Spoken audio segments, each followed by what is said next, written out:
Drop a bomb. Back with a vengeance. KG's back with an entrance. Big up to those in attendance. Ooh, look at that. Reds come together like Tetris. No rules, this one's reckless. None can compare with the KG done. Better take it when he drops that. Going on reckless, just it's on. It's that time when he drops that. Bomb. Who are you on? Your club! I said drop a bomb, Dad.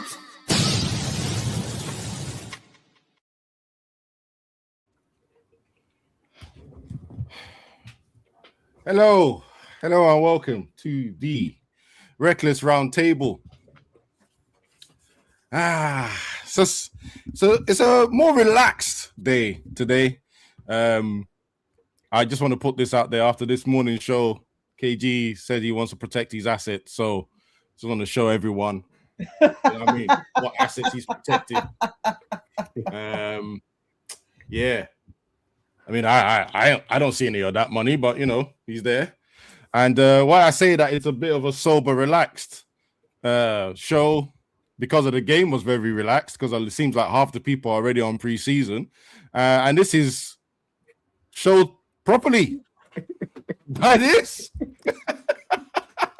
Like, this is what it felt like, to be honest, on Saturday. And actually, wait, hold on. Oh, he didn't put Carrick on there. But yeah, it's partly to do with him too, man. I'll be honest with you. But yeah, as you can see, Full House, Riri, JJ, Wajid, who's clearly doing a business deal over there. He's on his phone as always. And he's muted. So I'm doing my Duolingo. Duolingo? I'm on a 1,000 days. I can't let the street go. Wait, what language are you doing? This is my fourth language. I'm doing Turkish. You know what? Okay, fair enough. Fair enough. As I was. Guys, I can already see that people don't like the like button. If you don't mind, entry free. Just press the like. Yo, run it up, man. It's 43 in here, and it's only 13 likes. Run it up. Yeah, man. Look, after the first section, I'm going to go into my scholarship back. And I know JJ is going to be excited about that because it gives him a chance to talk all the nonsense he does. Yeah. Wow. Raji's going to be on mute doing Duolingo because he's not going to be involved at all. And Riri can read numbers, so she's perfectly suited to the scholarship life. So give us some likes, man, because if it looks good, it happens again. And you know I don't like doing scholarship stuff on this channel because it tends to go in one ear and out the other. All right, let's get some comments in. Do you know what? I'm still in pain from this morning, from the cooking I got from VP. I just can't tell you how much he's hurt me the whole day.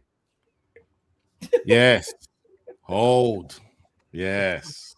And then this one as well. By the way, Christian, I swear, if I didn't like you as a person, I would have blocked you on everything after the comment you tried to sneak in the morning. Yo, between Kristen and SLD, they make my life so entertaining on the different shows, bro. And I see Christian has put the KG for reform picture up. After their success in the voting for, yeah, you're probably right. All right, guys, let's get straight into it. Game reaction, snooze fest. I suspect this won't go past 10 minutes. Yeah, I'll start with, you know what? It's perfect. JJ, I'm starting with you because you already got the beach life up there, which is great. So yeah, please give us your game reaction. Hey, like you used, the word was a snooze fest, but you know, it's important for us to contextualize the game, right? We saw players that they haven't played in a minute. They finally made it to the pitch. Players that we had PowerPoint presentations the last time they played for 5 minutes, right? that they said that, you know what, they have this perfect touch, they did this, they did that, and now they had way more than 5 minutes, and he did F all, right? But then we already know what we're getting with him. So, and I'm talking about Xerxes, by the way. We already know what we're getting with him. Missing Mount. The game was a reminder of the mistakes that we've done in some of these past windows, right? With the players that we're able to put up, players that we've paid utmost of 60 million, 65 million for, and they can't do anything, right? So that was that. You know, I'm sorry, I'm going to interrupt you because I want to be a bit spicy. I want to be Yeah, spicy. Because again, like I said, it was a holiday game anyway. Some of these signings, which devil signed them? Do we need to be mentioning names? You don't have to say name, but you can say devil 1 or devil 2 if you don't want to mention the name, just in case the ghost comes back. The bald devil, the one that doesn't have, hair lotion. The bald one. Can I also be a little bit spicy? Just because I have agendas to attend to. So the good players that we've bought, the last 2 seasons, who were they bought under? Which devil was that? Well, the one that used way too much air cream. We need one right in the middle that doesn't use way too much. Understand something? That's where you're going. Continue. But I looked at the game. So another context is Stadium of Light. They've only lost 4 games in that stadium, if I'm correct, this season, maybe 4 or 2, right? In terms of Sunderland. Yeah, their home record have been very, very good. Yeah, home record's good. I can't remember exactly. And let's keep back. They just got slapped in their previous game coming into this game. So is it that they have been a good team that had a bad game, and then they went back to being good, and I think that's what the storyline was. Is that an excuse for us to have not done well? I don't think so, but I get the context. There's no, it was a bad game. It was a bad game, pretty much. Let's put it at that. Just quickly to the comment. Respect the notorious LIE and 2G tier.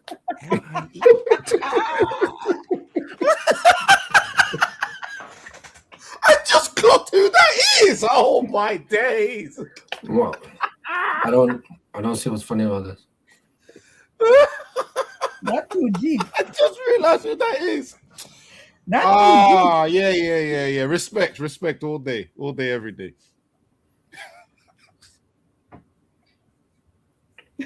All day, every day. Sorry, JJ, continue.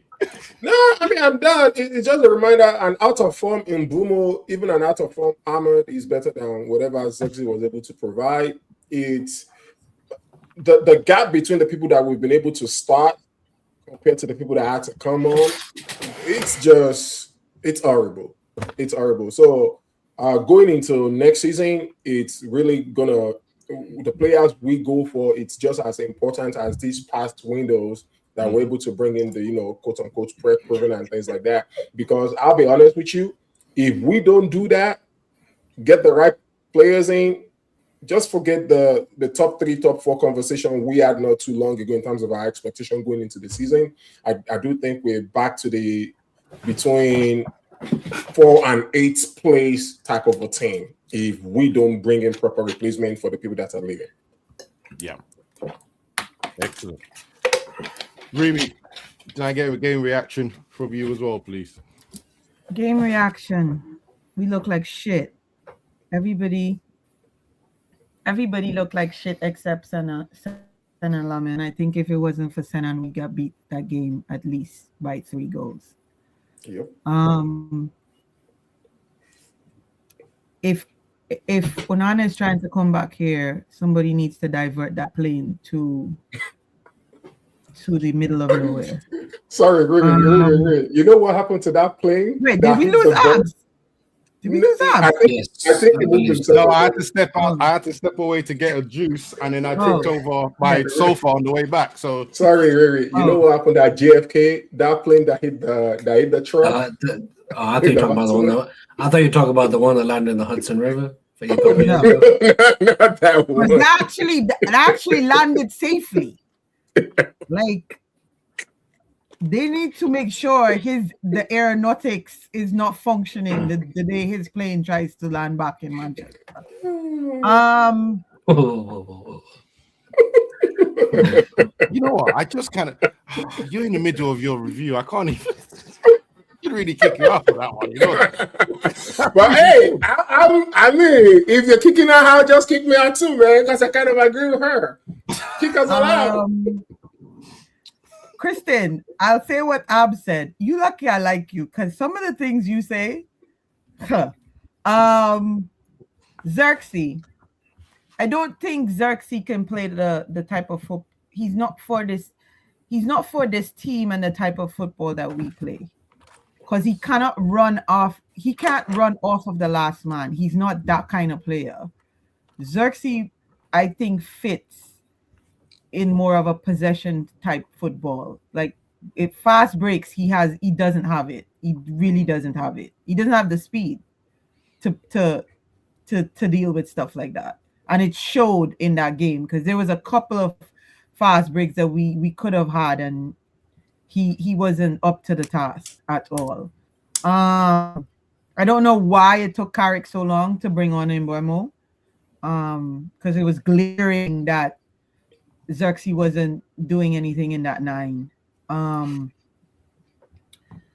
The midfield was atrocious.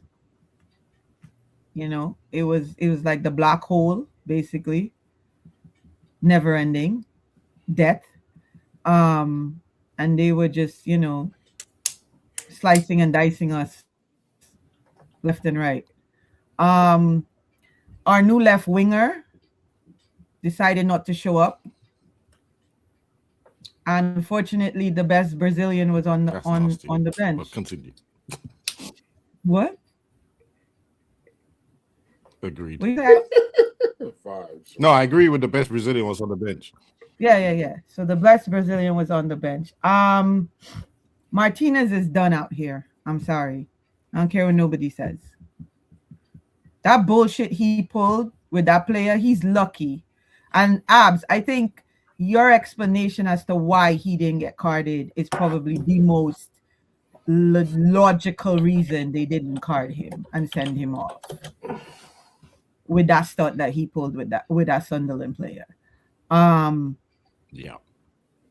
I don't want that kind of sportsmanship. I don't want in my club. And Argentinians are known for playing like that. I don't want that. I don't care for it. I mean, we don't. Yes, No. Yes, yeah. No. We don't. No, it's fine. Because just to add, we don't have to say Argentinians are known to play like that. That's just an Argentine. Continue.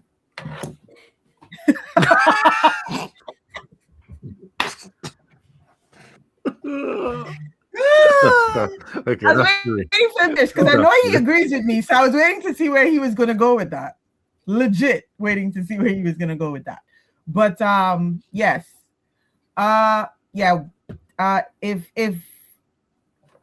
If Carrick was trying to prove a point to the board that we need to buy players in the summer, that game was his point. Yeah. Do you know, we were actually very lucky to pick a point that game. That's what I said. When I said it on KG show, everybody jumped on me and told me that I'm when I said if Onana was in goal, the game would have went a totally different way.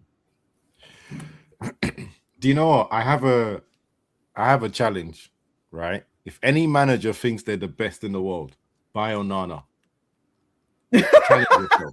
To prove us wrong, right? Challenge yourself. I was gonna see, the thing is, I've had this nasty agenda for a while. Yeah, I actually really wanted to say that if Carrick had Onana in goal, he wouldn't be looking so good right now. But why would I be going against my club? I'm happy with the wins. I'm happy with third place. I'm happy with Champions League. So I just kept it inside. None of the coaches that we've had looked good with Onana in goal.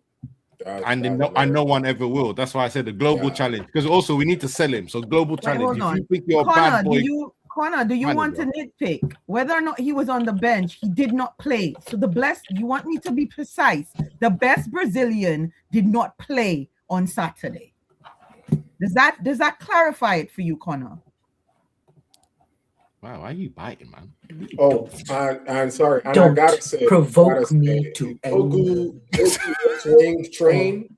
That train needs to slow down. And Dogu left wing train. That train needs to slow down. I don't see a winger that can take on someone. Maybe he's gonna get there. Oh, come on, man. He's not. When he started there, he benched the other Brazilian that we have. You know, he benched him, and he rightly benched him as well. Let's be honest about it. He's just come back from a knee injury that he's come back from. You gotta give him time. Our new Brazilian winger that we have, Abs. That's what you're talking about. Well, we have doubts if he's a winger or not. Waj. Hello. Sir, would you like to give us your game review? Poor performance. I personally don't. I'm with a couple of people, which is I don't give a shit about the result. I could care less. There's only one thing I care about. That is the best number 10 in the world, being where he belongs. That's on top of the assist pile. But I know what these wankers are gonna do, because they started at Liverpool, where they cocked up at least 2, if not 3 of his assists. Mm-hmm. They didn't bother helping him in Sunderland. I know exactly what's gonna happen. Mm-hmm. He's either gonna get to 20, and it's gonna be thanks for having me on, or they're gonna Özil him. Mm-hmm. That's all I care about. In terms of the defense, I think people are quite harsh on Martinez, because when you are as open as that in the midfield, what do you expect any defense to do in the world? And with the wait, sorry, Raj. Harsh on Martinez for hitting the man in the head, or harsh on Martinez sorry, Raj. based on his gameplay, you mean? Okay, cool. Because no defender should be swinging a punch. No. Hang on. I said everyone's being harsh because of the game, because of gameplay. Sorry. I'm not saying about the punch. The punch temperament is different. I'm saying just generally, because a lot of people have been attacking Martin, especially WDB, talking about physicality and all that stuff. A lot of people have been attacking that back four, but the best chances were for the Sunderland midfielders when they burst through, no one tracked the midfield, and then you got the centre back. I'm not talking about the punch. The punch is a whole different thing. So there's that. Sending Lemons, there is a keeper there. I'm very happy with the signing. I think the signings turned out a lot better than most people that I hoped for, because myself would you say best signing of the summer? Yeah, that's without question. But that's because obviously biasly and selfishly, I said a keeper was more important than what we got. So obviously completely selfishly, I'm gonna say that I thought there would be more glaring mistakes, and I also thought we missed out by not getting Donnarumma. However, given the state Donnarumma's been this year, I don't really think it's that bad. It's like apples and oranges, to be perfectly honest. If anything, he's probably been slightly more solid. And there's not really much to say about super multi-million pound attack. It's bad. It's really bad. And it's just if one of them is not nicking a goal and an assist, the glaring flaws in all of them just accentuate. And the irony is, even though we were bad, we still could have nicked it right at the end. Oh, Right, yeah. but like Cunha encapsulated everything in 3 minutes that I hate about him. That I talk about. There was no need to dive. There's no need to dive. The square pass he played. I don't know how you're missing the square pass, and you are by yourself just around the penalty spot with no Sunderland defender around you. You've got the space of Tyneside. You had time to take a touch, compose yourself. He's hit it first time, slipped, and then for some reason he stayed on the floor after he slipped. He's not bothered getting up when we still had the ball, and then I think someone whipped the ball in, and he just about crawled up off the floor. And was it before or after he attempted that ridiculous dive? That was after. Okay. So we missed the shot. He had the dive, and then so I know people. I know the midfield.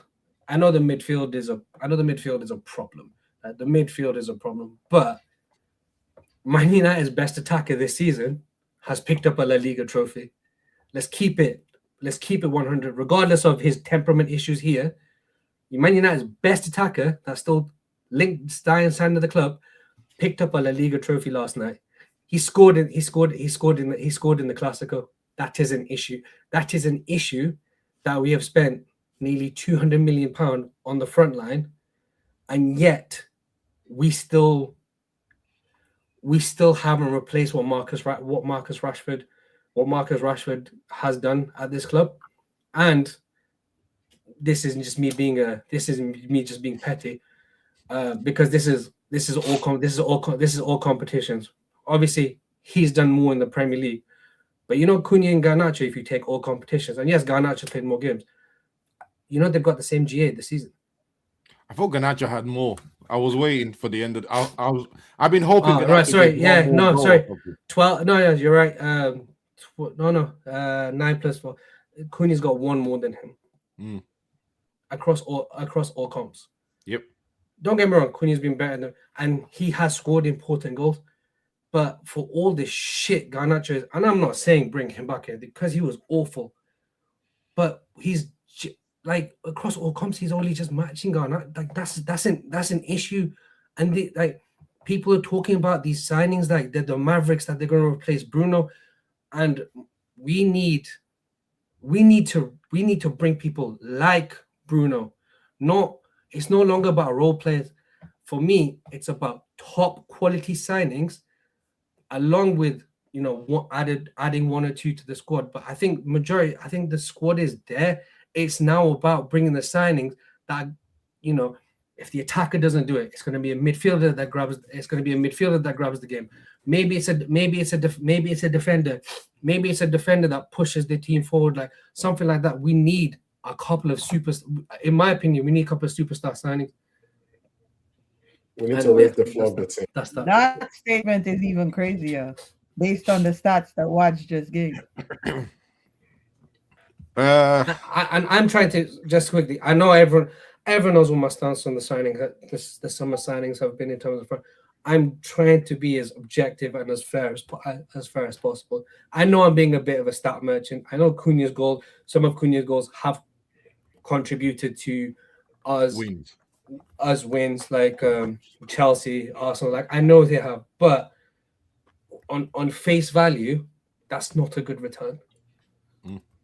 It could definitely do more. I mean, if we are to use plus or minus the way they do, I'm bearing in mind.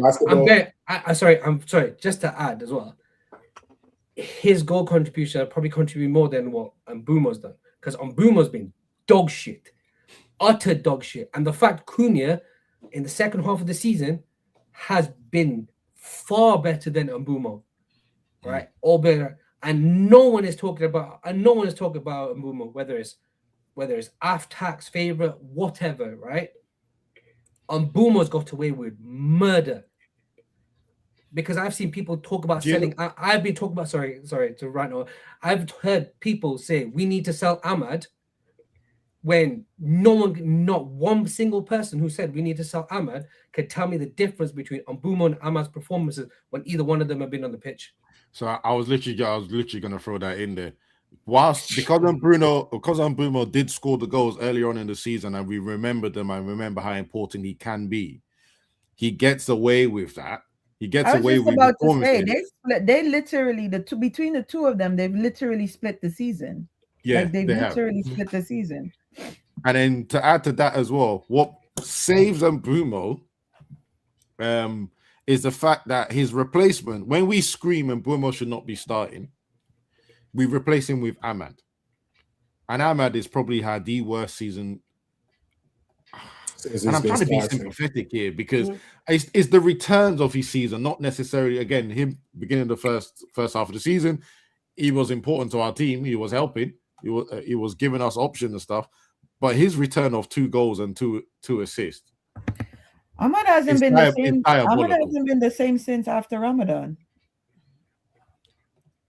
It wasn't even. He hasn't. Since he came from AFCON. Ahmad hasn't done nothing this year. So AFCON. It was never Ramadan. It's AFCON. Yeah, he hasn't done nothing this year. Point. Period. Like nothing. Since he's zero effect, right? I think someone I saw it on Twitter, but again, I didn't have time to check it. But I think someone put he's even had 0 key passes. Do you know how crazy that is? Because I would have thought a key pass would be Bruno assist. I don't know if that's true. That's not true because he literally assisted. Well, the Liverpool. He headed down the ball. But he literally put the ball through to Dalot against Liverpool, and that Dalot sent it to Pluto. So when he headed the ball for Kobe to come in and so I remember the head. So I thought about the ball down. I don't know how the person done it. I didn't really So I think because a key pass is considered if it actually goes to the player, isn't it? Because it was a clearance rather than. It's what caused the goal. It's like it's the cause that affected the goal, but because it didn't go to us, I think that's how it works. Again, it's the proper statisticians can tell me, but yeah, like that's bullshit because he's the one that played the ball to Dalot, where Dalot sent it to Pluto. Yeah, so it's that's what's been saving Mbeumo, in my opinion, is the fact that Ahmad behind him is not doing. I've been nice to Ahmad and said at least he takes on his opposition because Mbeumo doesn't take on no one. Right? And Ahmad also tracks back in defense. He plays. Ahmad tracks right, but realistically, we want them to be attacking. We want them to be of course, I agree. One or the other. So all the extra stuff is nice, but if you don't put the ball in the back of the net or you don't create it, you're just not useful at this point. Because that's been the biggest problem with name number 1, Xerxes. Oh, yeah, the nice touches and stuff. Oh, sometimes you do a great flick on, but my brother, you're meant to score goals or create them directly. If you're doing none of that, for me, you're useless, especially as a striker. I won't go into this game in too much detail because there's really nothing to go to.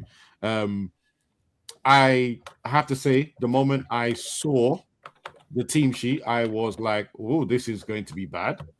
Because again, this man piping with very loud. There you go. Anyway, I immediately thought, what the hell is this? I've got a mechanical keyboard, man. Deal with it. Jesus Christ. What's your favorite? You don't have soft touch. So, like when I saw the team lineup, I thought, okay. I think personally, the one thing I was annoyed with is why can't Heaven just continue his playing? Menu and Mount in midfield. I knew that was going to be an issue. Physical size, covering the ground. I just thought they have too many similar weaknesses, in my opinion. Bruno, I know his head is on that assist thing, even though he might not say it out loud, but I know his head is on there because, again, for probably the second or third game in a row, I'm wondering why can't he just drop back and help the midfield a little bit more. He did do more this game, but I think by the time he did, they already got into their rhythm. It was almost damn near impossible. And then, of course, he has the problem of the man in front of him. I don't know what he does. I know I said earlier, people say he's got nice touch and all the rest, but generally, his results, his end product makes me just go, I don't know why he's here. We'll talk about him and some other players in a second part of this show, but awful. Ahmad, awful. Cunha, you could have stole the game and you would have been branded a hero. Instead, you hit it straight at the keeper, like all the places you can aim for. And even if you're going to hit it straight at the keeper, keep it low so he goes for his legs. Keepers try and make themselves big. Normally, the legs are a little bit wider. Keep it low so he goes for his legs, right? But no, he just put it straight into his like midriff, I think it was. And I was just, we could have stolen it. And then that would have put, I think it was Doga that crossed it as well. So that would have been assist to his name. So you can, have that to argue about being a winger, JJ, right? Because he created, right? But no, Cunha misses it. And then that diabolical dive afterwards, I can't tell you, man. I think if I was at the bench, I would have told him, get him off. Even though there's no point, it was like, minute left or 2 minutes left. I would have said, get him off. Just for that attempt, because attempts like that drive me insane. I have to say, I have to add this as well. Obviously, this guy is usually my player. What is that sound? Is that me? Oh no! There you go. So yeah, normally these two guys are my players. I like them, but Maz, he kept slipping. I think he slipped like 3-4 times, and I was just like, "What's going on here?" And Maguire didn't have a great game, but then I do go around, and I think Maguire and Martinez in it as a partnership when you're facing a man like Gobbley, whatever you call this guy's name, man, who's physically strong, fast, and all the rest. I thought it's just such a bad choice. But yeah, best signing of the summer, saved us again. I can't tell you how much he saved us this season. From the beginning of the season when he started to now, such an important signing. And if a certain man was in goal, we would have lost this game for sure. But that goes to show you that every team needs a good goalkeeper. You need 100%. It's the foundation of any winning team. Any winning team. If you remember, like I think the period between Schmeichel and Van der Sar, I think we had some dodgy keepers in between. Alex was unhappy about that. And then obviously, I think De Gea's first season was worrying, but we all know what he turned into. Can we respect Massimo Taibi, please? Yeah. You taking a piss? You taking a piss? Hey, I remember reading an article. Alex Ferguson said, "Yeah, Italians normally great goalkeepers. First thing, he does make a mistake in the first game." I went up.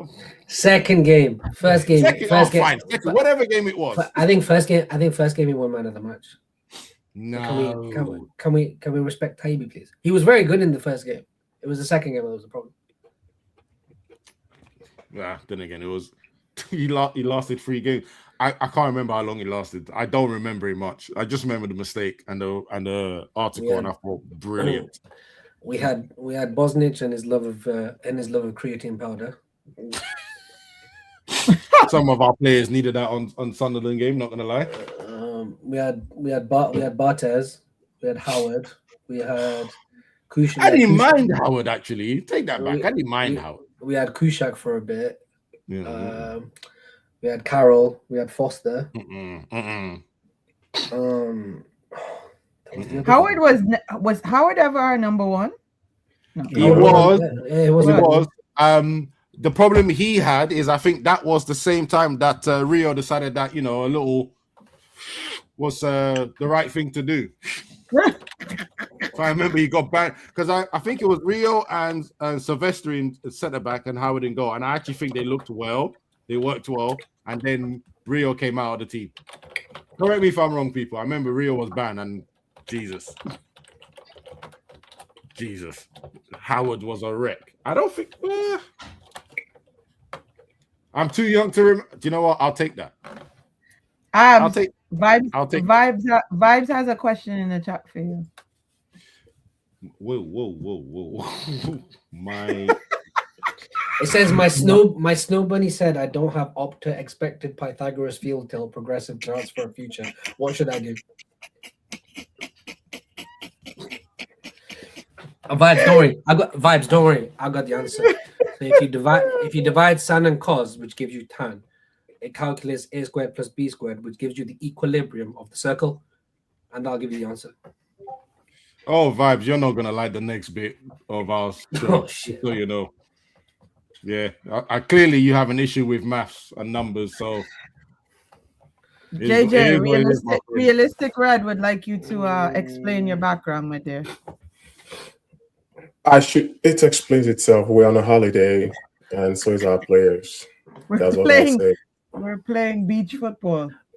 You know, the only thing that was missing that whole stadium was the margaritas and stuff. But the other things, they didn't look drunk, but they looked like they're on holiday. I'm telling you, I know. The only thing I would hope for is that our last home game, they actually do snort a line of something. And Jesus, Riri. What is it?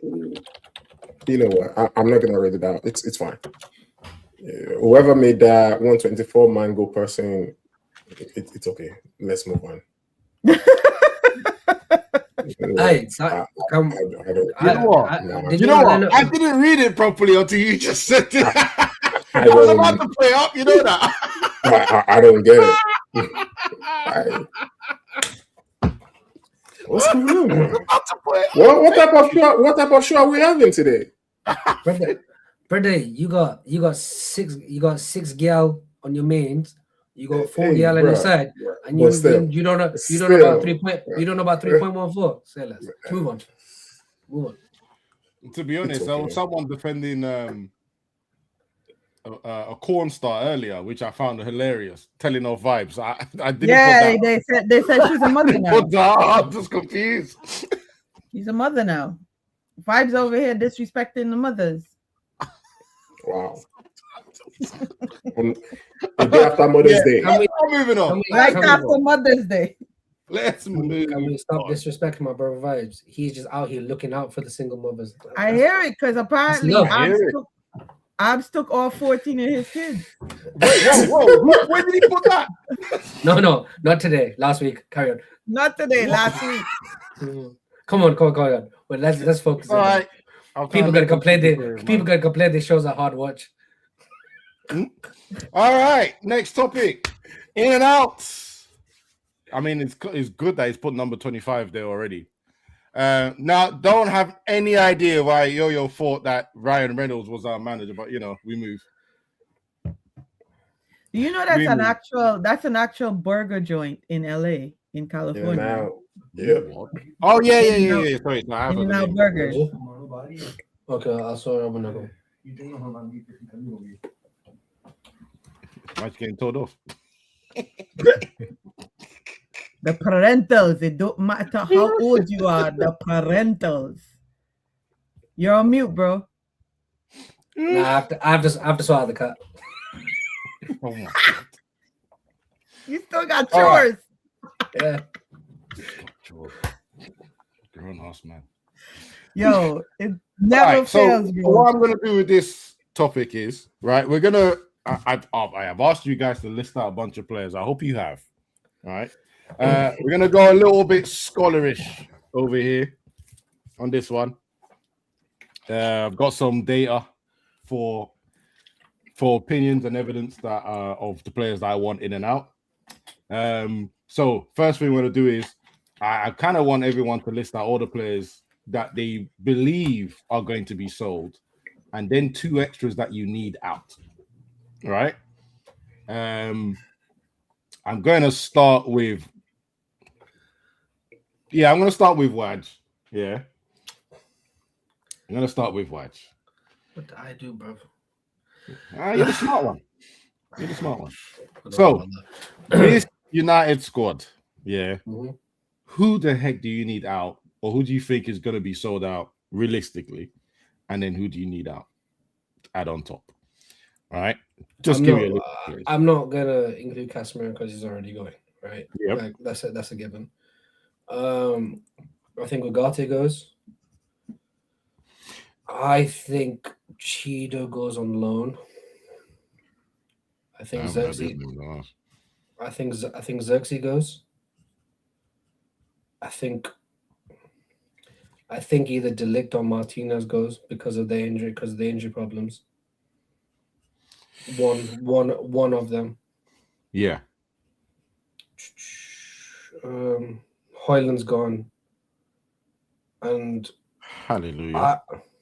I think Rashford goes out on loan. I don't think we sell Rashford. Yeah. Yeah. Yeah. Ugarte is gone. Yeah, you mentioned though. Not if we don't get rid of Bayern, Anana staying or going depends on Bayern. If we get rid of one, the other stays as the second keeper. So if we get rid of Bayern, I think Wag, do you have a prayer for that you can do right now? and JJ, do you have a prayer for that you can do right now? Inshallah is buying their staying. Amen. To whatever they said. No. Because top of the show, I've just challenged managers to see if you're good and have another. It can't be us. We don't need to see him anymore. No, because if someone in the chat, please correct me if I'm wrong. Anana's all our players' contracts stipulate at Champions. They got a Champions League clause. I can So everyone's wages going up. Mm-hmm. Right. So now it's a case of who's going to cover the wage. Because I know people saying Mount possibly gone. Mount's on 300 grand a week, people, and I still think he's got. I thought it was 250. But it's still a number. Okay, It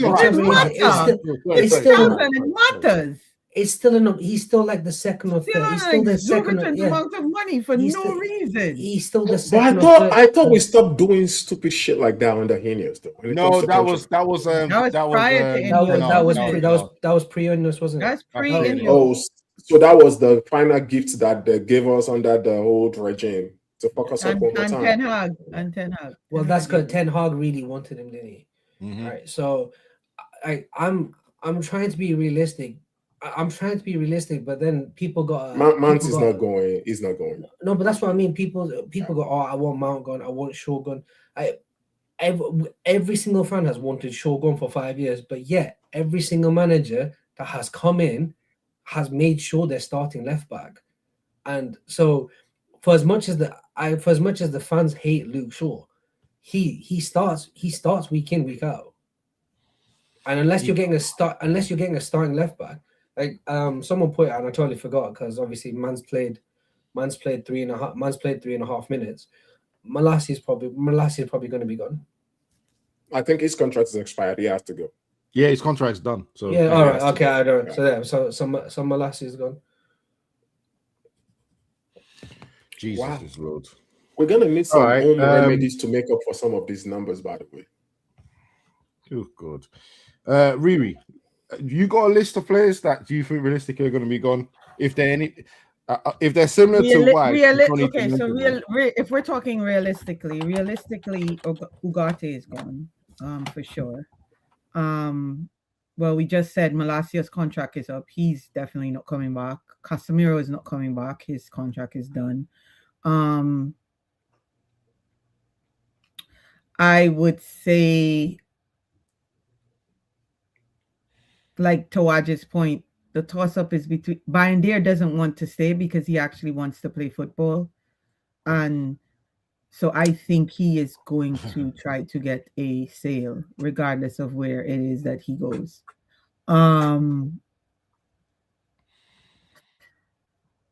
Outside of that, us actually selling players, like literally selling players, I don't see a lot of sales coming our way this summer. Rashford is probably going to go back out on loan. Sancho is gone on a free. His contract done, yeah. He's gone on. He's another one gone on a free. Who else? Xerxes is likely to leave. That one's kind of like a Xerxes probably not. Yeah, probably will leave if they can get money for him. What is Xerxes on now? I don't think money wise it's not that difficult for him. Like he was only on a small wage. Right. Which so if they can get like one of the lower prem teams to pick up Xerxes, then Xerxes he's going back to Italy. He's going back or to Italy. back to Italy. Yeah. He goes. I don't think De Ligt's coming back. So, unfortunately for Peter, his wife got the best of him, or his ex-wife. So I don't think he's coming back. And if he does, I don't think he will ever be 100%. So I don't think he'll be much help to us. And I see somebody put Harry Amas on that list. I'm not counting it. No, I mean, since Ruby, since you mentioned Harry Amas, when he gets sold, I'm saying it to ask you guys if he's a player that you think we can get money for. 3 to 5, 5 mil, 10 mil. Right. Nothing crazy. You ain't getting nothing good for him. So out of everybody, like Shaw, I don't see Shaw going anywhere because I saw Shaw pull up again, and I think Shaw is going to be injured for the next 6 months, based on the next 2 games. I'm just saying, I personally see this script where Shaw is concerned is written almost every season. So I don't think Shaw is going anywhere. Who else? I'm trying to think. Everybody else, like we actually need, won't be going anywhere. I don't. Everybody's calling for Ahmad to be sold. Ahmad's not getting sold. He's not. They're not going to sell Ahmad. We're going to need squad depth, and even if he doesn't start, he will come off the bench. I think if we get 2 wingers, I think he might be gone. If we get 2 wingers, you think he might be gone? Mm-hmm. That's isn't the priority? But speaking of, we're going to come to that. We're going to come to I was just about to say, isn't the priority for the buy-in the midfield? Yes, we need an attacker. We need an attacker as in a winger, or we need like a backup striker? No, I think it's a striker. We need a striker. We need a winger. One of each. JJ, if your list is different to what players, I think they've covered it. I was just gonna say, I think it's gonna be hard for us to swallow. Is a hard pill. We're gonna have to go through the direction of some what they call homemade remedies. When it's comes to our team, there's gonna be a lot of you're gonna pull out your apothecary book and start because of money, Shaw is not leaving, and like Riri said, is a non-playing character that they already have their script for them. What they're gonna do in the video game is gonna get injured next season, right? We need to find a miracle between Diego Leon and what's the name of the other kid that Riri mentioned. They need to do something to them over the summer for them to be able to Harry Amas. Like, unless we're bringing in a left back, right? Because we don't have an option. Speaking of left back, that back line, how did you guys see Mazwari in that game? He worried me. I tell you why he worried me. In that game, I don't think defending is bad at defending. I think there's certain big games that we're gonna have next season where you're gonna want Maz starting because he'll be a better defender defensively than Delo. Do you guys think that game needed a Dalo as opposed to a Maz to start? So that's what I thought. So I remember initially, right after the game, I said we were under pressure, and then when we did try and keep the ball and it went to him, it didn't help us in succeeding to go forward. And I know I regret saying the words, but there was a bit of truth to it. There was moments in that game when we got the ball deep that I actually missed the low. He tends to position himself in a good place. Yeah, he's not even he's not a 90-minute Premier League player. And I think he's also Ruby. And I think he's also leaving. They said that he's going for his full-time. That's the reason I'm asking the question, because where is his contract right now? He's got years. I'm sure he's got years left. There's no way he can. I don't think so. Maybe this might be his last year, and I think he's leaving earlier today. No, that is odd. That is odd. Watch, can you check for us, please? You're muted, by the way. Could you repeat that? Sorry. Mazraoui. Like, where? Is this like his last year, or like? No, he came in the same year as De Ligt. Did he?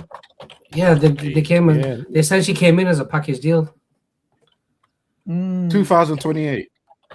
Yeah. 2 years left. No way. With the option to extend further. Yeah, like that. They shouldn't extend That one didn't need check. That one didn't need check. Yeah. No. Well, maybe he will do it on the side, but I don't think it's going anywhere. Do we send him out on loan? Nah, I don't think so. He's gonna be around as a squad player. I just don't think he's a player that can play back-to-back 90 minutes. Defensively he's good, like y'all said. Offensively, he's nowhere to be found. Bro, he's fading away like the middle of that ball spot on his head. Oh my god! Wow, really? No, so unnecessary. Really? No, but there was a lot of times that he ended up slipping before when trying to engage the winger or whoever was out there, and I just thought, bro, like, this is not you. Again, it could be match sharpness. It could be he's not used to playing right back anymore. He prefers playing it in the centre back. Because at centre back, he was quality against Chelsea. But yeah, I think he's all right. Now, you guys have mentioned pretty much everyone that's on my list. Yeah, you've mentioned everyone that's on my list. Onana is the big one. That wasn't necessarily mentioned, but I don't want that. I don't want him staying. I've already said a couple of shows ago that I know for a fact that he's going to try his hardest to stay. That celebrating United getting to Champions League, that was a coded message to me. But I know he knows he gets 25% back. But Abs, to Waj's point, they're not a goalkeeper now is not their priority. So if Bayindir is pushing to leave, because we've heard rumors that Bayindir has been pushing to leave. If he gets a club to sign him, right? If he gets a club to sign him, they're going to keep Onana as a backup goalkeeper. Because Tom Heaton is close to retirement. So he's first keeper. He's never going to see the pitch. Exactly. So they're not going to move Heaton up to second. It's just the reality of what it is. Nobody wants it, but that's our reality at the club. So Onana, Shaw, and Mounts. People got to stop saying Shaw, because as I've said, every single manager after Jose Mourinho complained about it, have made him the starting left back. We as fans don't like him because he's injury prone, whatever. However, people have to wake up and accept the fact when a manager comes in, he walks into that left back starting lineup. People got to start accepting that. Yo, I'm not even right. I'm just even looking from a financial structure. You know, nobody's gonna buy them, so they're gonna run that. JJ, he's one of the best paid left. He's one of the best paid left backs. I'm not again with you. I'm just looking at money. So he's not going anywhere. Mount, like you said, 250 to 300. He's not going anywhere. Onana probably is gonna make 200. Sorry, Mount's 250 base, by the way. Base, okay. It's not going to. I won't leave a job either if I'm guaranteed that. That's just the honest truth. So Joyce, that I totally agree with. Do you know the amount of people that say get rid of them? Brother, Nah, who the fuck they're not leaving. They're not leaving. that's only 50 in a career that's only 15 years long, yeah? Who the fuck takes a wage cut in the prime of your career? Someone Yeah. offers me 250 grand, and you're telling me, oh, by the way, you gotta leave because we gotta make room. You best pay me my fucking money. Is You Onana's know what? base somewhere around After seeing 150? Uncle Yakubu on a bus today, retirement money is necessary. So yeah, I can imagine. And his contract doesn't run out till next year, so he's got 1 year left. Who? Sure. Mounts. Oh, sure, sorry. Shaw's 2007. Doesn't that have a? Don't we have an option on that? I ain't gonna lie. I'm not looking any further because I don't want to see those words. I That's don't want to see those words. I see. So I might be wrong, right? But like Onana now, 120 is his base. What I'm saying here, which means with Champions League, it's probably going to 150. It's not going This anywhere. 20 is so it's 20 to 20. I think it's 20 to 25% rise for everyone. And you gotta remember, this idiotic guy went to go and ask the board why, or the people why he wants his wages back after he kicked us out of Champions League with his own performances. So he's not going nowhere. He's not going nowhere. I think snatched even though Rasmus was never the same after that Champions League, bro. He literally snatched. He did everything he could because he wasn't scoring in the Prem. He was scoring in the Champions League, and he got booted out. He was, and Onana made sure we got booted out, bro. And Rasmus was never the same after that. So in terms of my outs, I think everyone's mentioned everyone. Unfortunately, I'm still fingers crossed for Onana getting the fuck out, Shaw getting the fuck out, and Mount getting the fuck out. But well and truly, realistically, that's not going to happen. Those are all dreams. Those are the 2 or 3 that I'm dreaming that has to leave. Dream. Yes, dream. All right, so this is where it's going to turn a little bit scholarish, guys.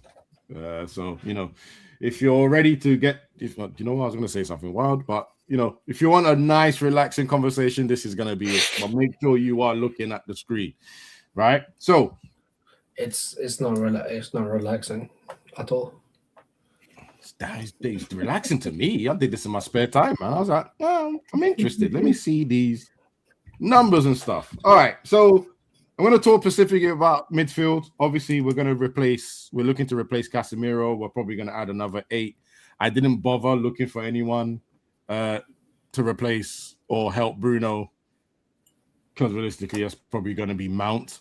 It should be only Mount should try and play that position in my opinion. No. The guy we signed in the summer.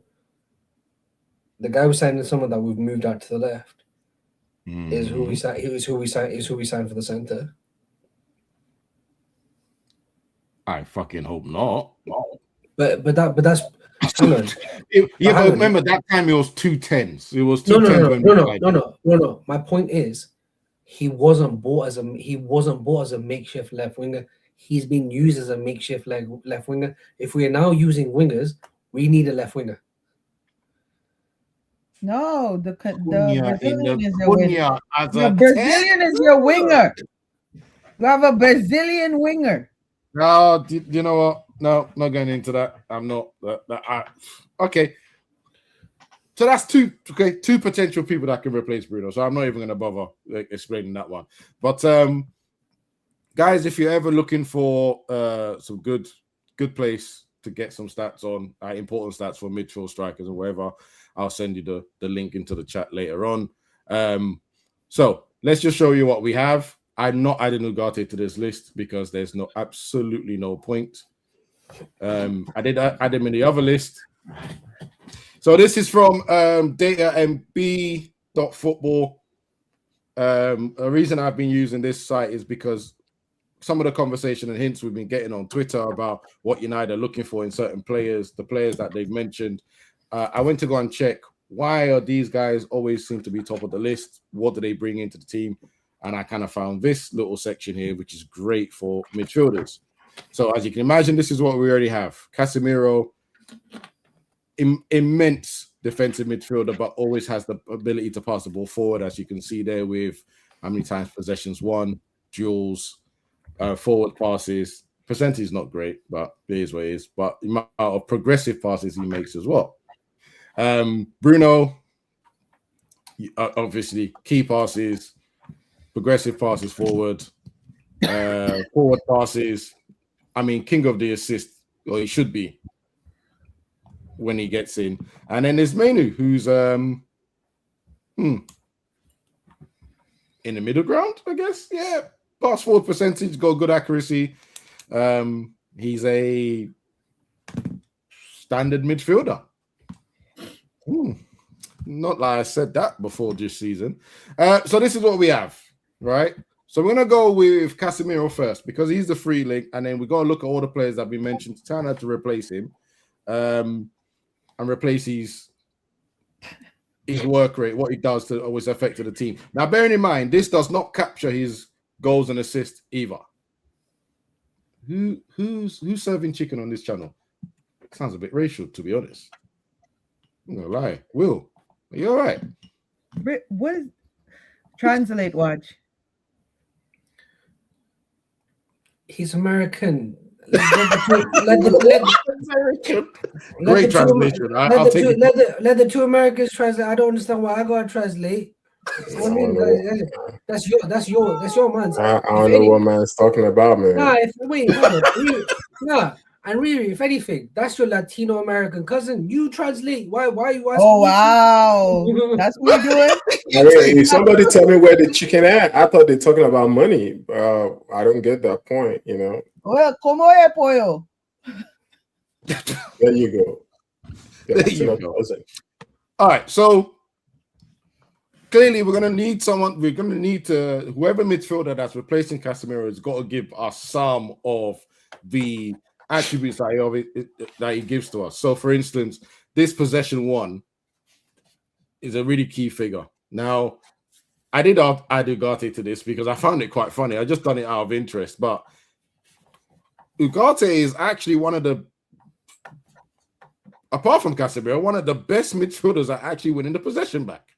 So possession one is usually covers tackles, interceptions, headers, whatever it is, right? When we get when the player wins possession, gives it back to the team. Ugarte is actually up there. Only problem is he's got it in about half the minute. So you can imagine if he played more games, maybe that would look worse.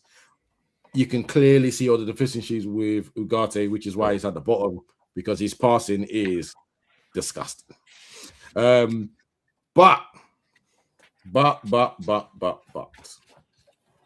some of the names that's been mentioned to replace Casemiro, Edison, don't necessarily fill me with confidence, as you can see there. I kind of knew there was a problem with him, and I'm not impressed by these numbers. I think his forward passes is good, and he's progressive carries, which is basically taking the ball and dribbling. Baleba, by the way, just so to add, this changes every week that he play, because Baleba last week was in the 90th here, but he's 89, which is still about the same height. Baleba's brilliant at getting the ball possession back. So's Anderson, so's Chimene. I put Baleba stats from last season because I think he played more minutes, and that's when everyone was talking about him. And this number here, we're going to come back to that because that's really important. Yeah, you can see the players that would actually fit in. No, he didn't mentally check out, you prick. Wajid. He told us he was leaving. That wasn't me. That wasn't you. This wasn't you. Shut up. So, brother, someone is clearly using my handle in the chat. That's a lie. That's big time. Like, we didn't hear you just do all that. Prove it. So, anyway. Right. Anyway. Sorry, people got complaints at unprofessional show. Apology, people. Sorry. Continue. So the point of this really is just to prove that the two names that keep coming up that everyone wants to sign are actually correctly been identified. I now understand why Anderson, for me, it's been tagged with the £100 million bracket. Yes, it's ridiculously high. But if you look at his numbers, he's almost a complete defensive midfielder because not only does he win the ball back, possession back quite well, but he also starts attacks at a ridiculous high rate. Forward passes, high as hell. Accuracy, yeah, could be worked on. Progressive passes, high as hell. Minutes, high as hell. So he's always available. So yeah, it's one of these things that this is poor. This is poor. Really? Vibes, you're not looking at the numbers? This is poor. This is poor for you. This is poor for you. Right? I know that was coming. Yo, that's not vibes, man. He was hacked. That's not vibes. Yeah, right. Clearly, right. And one of the things as well last season when Belabo's name was that's really Sudoku numbers. He got Sudoku numbers. He's an idiot. One of the reasons why I think Belabo was really up there last season is one of his main skills is being able to carry the ball from defense into attacking positions, which is why his numbers there is actually the highest here. Edison does that quite well as well for Atalanta, but I'm not going to lie to you people. The pace of the Italian league, he ain't doing that in the Prem. But Baleba didn't play a lot of minutes this season. And also, there's no league in the world that has the pace of the Premier League. So I think to use that as an assessment is. I always do though. I always do. And if you think about it, even Casemiro struggled with the pace of the Prem for. I don't think Casemiro struggled with the pace. I think Casemiro struggled that you put a 32-year-old defensive midfielder all by himself in the middle of an island and expect him to do something he never did in his entire career. That's true. Oh, I smell another disaster class of a window. I don't think last year was that bad. So let me get to the name that everybody's been on everybody's lips recently. Yes. They see me bowling. They hate it. Why is he look so angry, bro? because he had to leave this. He had to leave this part of the show. He's fuming. I know he had presentations waiting on his laptop. He's like, I should have started the show with this and then moved on to everything else. I don't know. Let's continue. Sorry, yeah, go on. Sorry. Yeah. No, the question I was asking. Let's get to the one name that's been thrown around more than anything else. This Chouameni character. Yes. And his numbers look fairly well, but what would be the asking price for this individual? So I'll be honest, I think these two are going to cost around the same. I don't think, even though they've got a spat, again, I don't know where they haven't. Who will cost the same? Chouameni and Anderson. They're going to cost around the same. Remember, Anderson's got the English tax on it. He's got the Premier League. You don't want to add Tonali to that bracket also? No, because Tonali is more. Tonali is not. This is defense. We're talking about replace Casemiro, so this is this is the sixth. This is the sixth we're talking about, not the 8th. And sorry, and just in case anyone watches this show later and wonders why JJ is driving it, he's not driving. That's a green screen. Continue. Correct. Correct. He's actually sitting outside his stepson's baseball game, waiting to pick him up. Yo, my church members might watch this, man. Yo, let's stop with the rumors, man. It's a green. Right, but in a bit more serious, Chouameni costs Real Madrid 80 million. They're gonna at least want what they paid for him. Yeah. Yeah. Well, you will take some because the contracts have been paid and all the rest, right? So there are going to be some cuts that you're going to take. So I would say they will probably be happy with about 70 million. Yeah, but then what I'm saying is people are saying, there's spots at Real Madrid and all that. Like they're not going to half the price. He's not coming for 40. He's not coming for 40. He is. 100%. If you're looking at a quote unquote marquee signing, he's going to be the marquee signing. And you know what? Adding to that, I think this first position is going to be absolutely vital, right, to it. So this is probably going to be the most expensive midfielder that's bought, not the 8. Unless, of course, well, I'll come to that. Unless, of course, Tonali is the one that's bought. That could also cost about the same. I think this one is going to be the most expensive midfielder we buy. And I do think, for some weird reason, in my body, I think we're getting him. And the difference between him this season and him last season is, last season he was doing a lot of carries. That's why you always get those clips of him dribbling through players and all the rest of that. This season, he's actually become more solid defensive midfielder. Yeah, but you know, Yo, abs, real quick though. So for those of us that are not driving, when you say him, please be saying the names of the players, as we can. Baleba. All right. So that is you're not driving your parked up. Also, you're not driving. It's a green screen. It's a green screen. Yeah, exactly. Yeah. So 2 though, I think we might be looking at it wrong from like a positional replacement. I think it's priority 1 type of signing, which means the person that is going to cost us a whole lot. Priority 2 in terms of like support, and then number 3 in terms of bargain. Because even if we get somebody like Tonali, I think he's coming to play the 6. He's gonna be the person to sit, not Kobe. He's gonna be the one, to play that defensive role. What do you guys think? So again, this is why it's about time I did these numbers. What is this? Oh, what? Oh, vibes, man. Not you, Waj. Vibes. Sorry. Vibes is not serious. Sorry, JJ. You probably can't see it, but Vibes is put. No.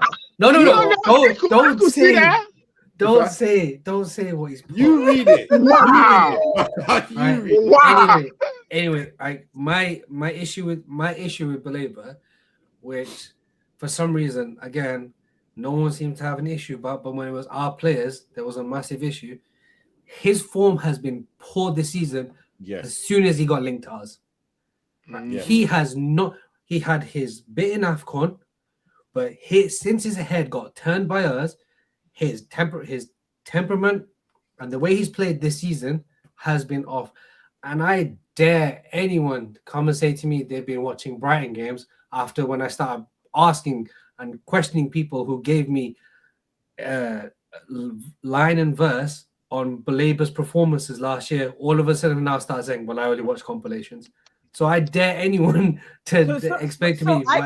So this is funny enough. Wait, hold on, Abs. Speaking for myself, where he is concerned, right? I watched Brighton games last season, and I've watched Brighton games this season when I can catch it. He wasn't a standout player for me last season. So when the name came up, I literally had to go look up who he was. The person that for me that stood out last season also for Brighton was Matoma. Oh yeah. Right? For me, he stood out last season. So Baleba for me was doing, I guess, what he was supposed to be doing in that midfield, but it wasn't like where you're like, oh wow, this player is doing. So can I interject a little bit? There is a bit of a reason why there's also a hype with Baleba as well, because it's one of those things where everyone keeps respecting the fact that Brighton can always replace who they sell. So when Caicedo went for, I don't know, 100 mil or whatever it was that he went for eventually, they got Baleba next, or they already had Baleba in the pipeworks. So any games that I watched in detail, and I say in detail because it doesn't mean I watched the full 90 minutes, so I can admit that. But any games that I caught and I put in detail, my immediate thing was, especially when Caicedo sold those, well, who are they going to replace Caicedo with?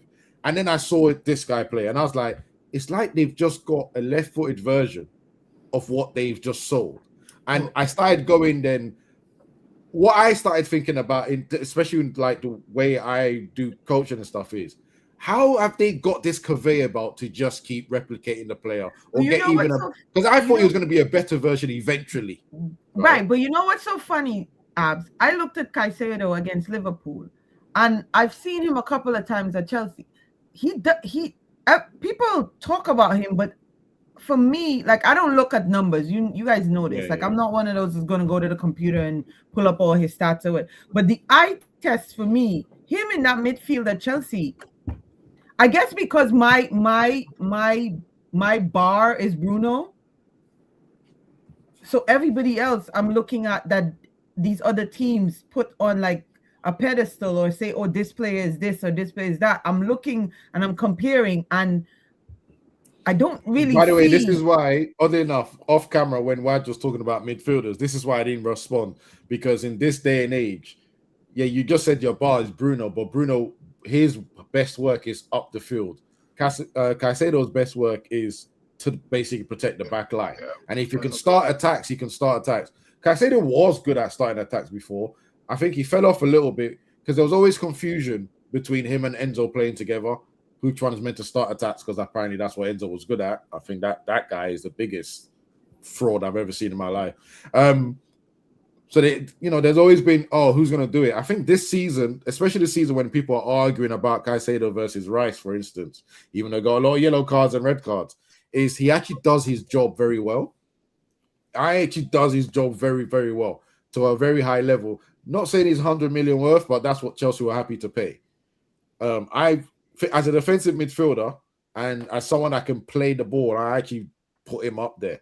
And when I first saw Baleba last season, I thought, wow, they've just got an instant replacement, and this guy is definitely going to be sold for 100 mil at some point in the future. That's how I saw Baleba last season. This season is completely different. I don't know if it's confidence, the injuries, as his head is gone. He's actually turned himself more Baleba didn't into a have any more... serious injuries though. No, but he was always in and out of the team. Yeah, but that's because he wasn't performing. The manager kept putting him on the bench. Yeah, He would start a game. He would do at least 55 to 60 minutes, and then the manager would hook him. Like I said, I've watched Brighton games. I watch Brighton games because Brighton is one of the teams that, as a neutral, they'll give you a good game for the most part. So if I want to just watch a neutral game, when Brighton is playing any team in the Prem, I'll sit and watch the game because I know I'll get a good game. Yeah. So again, like I said, the games that I've seen, I think he's actually turned himself into a more secure DM. And you can tell by the numbers because his progressive carries, him dribbling out of the box is almost what he's got. One second. This guy needs a timeout. Oh my Lord. This guy, he needs a strong timeout because he's gonna say that he's been hacked again, isn't he? I look at him shouting in the background. Get lost. You know what you've done. It's just you know what you've done. Anyway, so yeah, to come back to this, why I put this out there, I think it's quite clear, right, that some of the names that we've been mentioned actually do really fit what we're looking for. Again, I have to say, this Ugate's numbers surprised me. For the amount of minutes that he's played. For the amount of minutes he's played, to be damn near close to the number one, right, of possession one, surprised me a lot. That surprised me a lot. And Jules as well is quite high. Is it 88%? So, He's quite high with that as well. But hold on, Abs though. Are you looking at that 6 only from ball recovering? Is that the parameter that we're Yeah, because that's their main role, isn't it? Like, you see, JJ, you know what started this journey, right? Yeah. See, when I started asking for a certain midfielder to give me more, right? Mm-hmm. And I was telling people, I know what Casemiro gives me on the defensive side, right? And you can see the amount of possession he wins. That's his key thing, right? Mm-hmm. And he passes the ball forward as well, which is another bonus. But what Casemiro was doing was also doing that to a highest level, and then going to get me GA as well. So that's the more. So are you then? So let me put it to you back there. Are you then just looking for who got it with a better passing accuracy? Because that would be okay. You win the ball and you pass it, but that will make our other midfielders still have to play deep though. They still have to do their job. Yeah. It's anytime you build a midfield of 3, you always have one that specifically says defense is my number one priority. But then if you can get him to do progressive passes or progressive carries, that brings an extra dimension to the team. Then we can't go for someone like Tonali at all then. because I don't think Well, this is why I said Tonani defense is my number one priority. But if you actually look at Tonani on the other website, Tonani's an 8. He's not a defensive player, which is why he's on the other list. And there is another list to go through shortly, right? For really quickly. So I'm looking at Anderson, Tchouaméni, Baleba. Those are the first three names that pop up, and correctly so based on the stats that covers it, right? And all the key parts that they bring. Edison is the one that's coming up, and I'm hoping that Edison is a cover. He's a bench player. He's a squad player, if you get what I mean. I'm hoping they don't think Edison is the replacement for Casemiro, because if it is, as you can see, no, we're not. What we're not doing is Brazilian for Brazilian. That's not. We're not doing that. We're not doing Well, before I make my last comment, and maybe in our other shows, because I'm not just looking about suitability. I'm also looking at money, right? Because I don't think we have the money to buy players. Too expensive players to me will be okay. We get Tchouaméni, which is gonna play the 6, and then we go Tonali, which is gonna play the 8. I don't think we have the money for that, right? So I'm just looking at it from from money perspective, you can pick one of Tchouaméni, Anderson, or Tonali. From money perspective, that is one bracket. The second bracket will be the bracket of you want to go for a Baleba or Walton. In terms of price, I think they're going to be in the same price. I know that the way they both play. Actually, Edison is in my bargain category, which would be Edison and Matheus Fernandes. They're going to be in the bargain in terms of, how much is it going to cost us as a whole? Because they said Edison is going for 34 or 44 million pounds, right? Something like that, yep. Right, and I do think that Matheus Fernandes also, I don't think that deal should go past 50 million max. You understand? Now, whatever combination that have to be in that money pot that we have to spend, that's what it's going to end up being.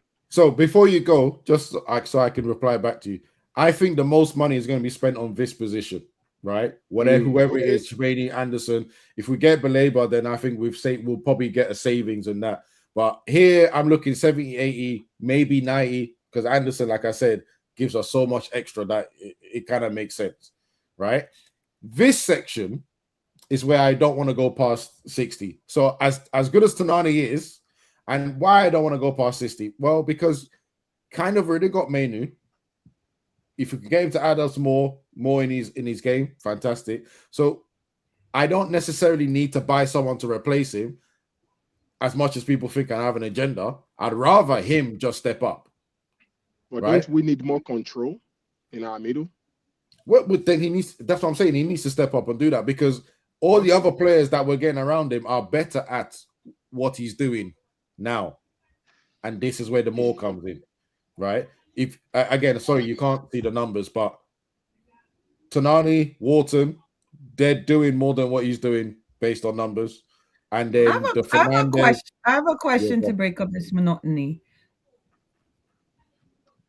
That person in the chat, AJ89, is that person a Manchester United fan, or is he a up? I don't know, but he tends to talk like a United fan sometimes. Vibes, is he a up? Go ahead. I'm sorry. I just wanted to know. Put me in the background for now. All right, cool. You guys are going in as if United is the only option. Why would a player want to potentially risk ruining his career unless there's English and white? Okay, that sounds like an op, to be honest. You've been a fan, and that's the comment you put up. That's a crazy comment, to be honest. That's a crazy comment. That's a crazy comment. That's a crazy comment. Sorry, I'm gonna go back to this because that's crazy. Oh, apparently, Waj, he thinks you know him. I know exactly who that is. Oh, you do? I know exactly who that is. Wow. He has been. Yeah. I know exactly who that is. Fair enough. So just leaking off. Just going off what JJ said about the money, spending money-wise. As I said, I think this is where we're going to spend the most. And then I think this is where we're going to get probably 2 players to maybe 2 players to complement the midfield and help as well. Now, I did say something slightly wrong. I think Kobe's passing accuracy is a lot higher than any of the other two, but I think his forward passes is roundabout battling. I was surprised by this guy's numbers. I thought it'd be better, especially with all the hype around him and the highlights everywhere and all the rest of it. But I wasn't surprised about the other ones as well. Why I've always said previously, because again, I've been looking at this for a while. Why I've always said that if Wharton comes, he potentially replaces Mainu. It's because of his accuracy in terms of forward passes, progressive passes, and key passes. Wharton creates a lot of chances in the same position as Mainu for Crystal Palace. Same number 8.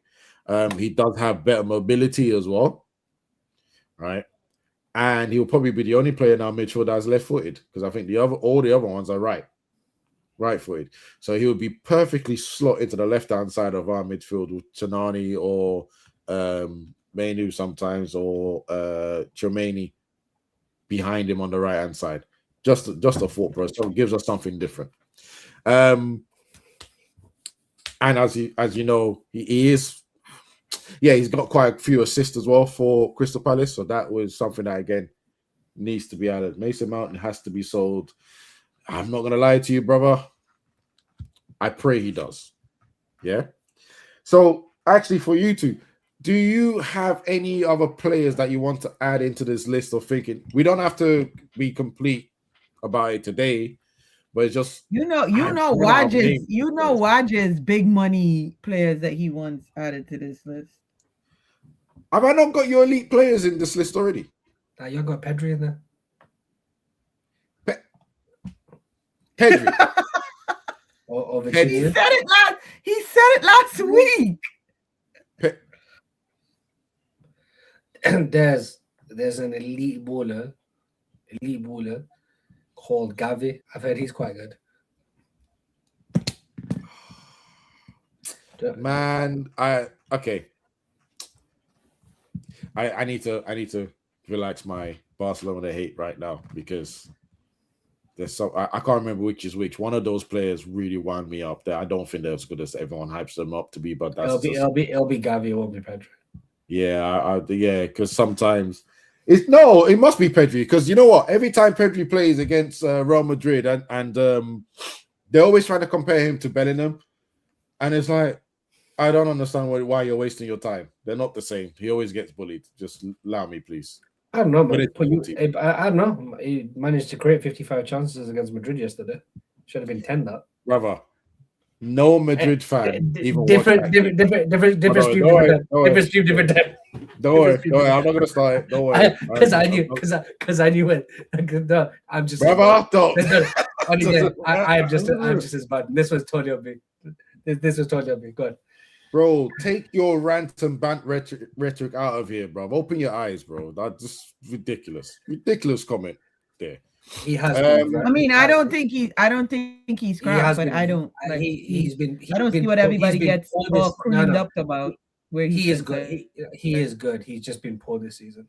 He is good though. Like I'm not gonna take that away from him. I can't. Like you do not get into that many positions and that many scoring chances and create that many if you don't have that level. If you don't have that level of talent, bro. Yeah, and actually, when we go into a team like that, yeah, Madrid are dying for.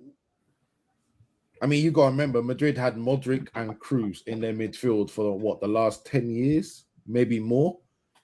2 of the most elite controllers in the game. Elite controllers of the game. And right now, they don't have anyone that's like that. They got Valverde, who's a runner. No, they do. He just doesn't. They do. He just doesn't play, which is why I would like. Well, Gula. Yeah, I would like Turkish Delight and Baklava at Old Trafford. Gula's an attacking midfielder, man. He's not a controller. Do you know what a controller is? Not a controller. You telling me he can't? You telling me he can't do the job? Oh, He would walk straight to our midfield. Oh no, our midfield. Hey, listen, come on, man. We're talking elite. Who's this? Building back up. I've been an Ardagula. I've been an Ardagula fanboy for. I've been an Ardagula fanboy for time. Like I've hated the fact they played in right wing and stupid positions like that. I've hated the fact. I think he's. No, Can I interject for one moment? This is how I know you don't watch Madrid games. This is how I know you don't watch Madrid games. If you think Valverde is better than Bellingham, you've lost your fucking mind. As you're talking about football, you've lost your fucking mind. Don't let that hat trick of Man City. All right. Nah, I hate when people chat shit like this and they tell me Bellingham's crap and Valverde is the name you bring up afterwards. Fuck right off, man. Fuck right off, bro. Fuck right off. Definitely ain't gonna watch games, bro. He's the most frustrating midfielder on this planet. He's the most. In fact, next season, his best position is right wing because he can't be in the middle. He causes chaos in the middle. Anyway, sorry. Another day. I'll break into that one. Is there anything else that you guys want to add to? Shut up. When he says his opinion, you have to value his opinion. That's his opinion. You can't be upset at his opinion. All right, fine. Right, you're upset. You lost the league title yesterday and got a drop in your head tops. That's not his opinion. You can't. You vex with the man's opinion. You can't vex with the man's opinion. Highlight real play people judging real matches. But yeah, I still have the same question I had, right? I still have the same question I had on Saturday to everyone. I mean, to you two now, because I didn't get a chance to talk to you two. With us saying Tchouaméni is going to be the top number 6 prospect, and we're looking at Wharton, possibly over Tonali. No, we won't get Wharton. We won't get Wharton. Like, my question is, the young man at the top. Mm-hmm. If let's say hypothetically we get Tchouaméni for the 6 to take over from Casemiro. Abs, you didn't put like their GA and stuff. What is Tchouaméni's season looking like this season? Like, is he Tchouaméni's, can he give at least 5 goals possibly if called upon? Anderson's got 5 goals, something like that. Okay. I think Tchouaméni's got 2 or so we're looking at Tchouaméni in that 6. Yeah. And we're saying Maino is our 8, our homegrown 8. Hey, Vibes, fuck off. Sorry, that made me laugh. Abs, we deserve it. We deserve it. Has a serious question. Thank you for a serious question for us, by the way. He goes, okay. Could you put Stiller's metrics on there, please? Quick question: is Stiller an 8 or 6? I think he's. I don't know if he's a 6. You know what? Don't worry. But this is the list of 8. So yeah, so this is a list of 8. I think this has answered my question because you can't be a 6 with that amount of possession one. You can't. So let's just say he's an 8. Let's say he's an 8. Because he's passed. Ooh.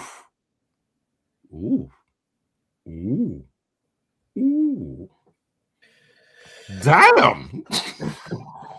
Yes, we have to start respecting him, you know. Because you can't say you can't say the Italian league is slow and then start respecting the German league. It don't work. That's a great point. Thank you very much. That's a great point. I literally about to say it's the German league, isn't it? Yeah. There's a German tax you always have to add to all. Okay, to so all their back players. to my. Thank you for that. We deserve better, by the way. Great point. Back to my question. So, the youth at the top with Tchouaméni, who's the backup?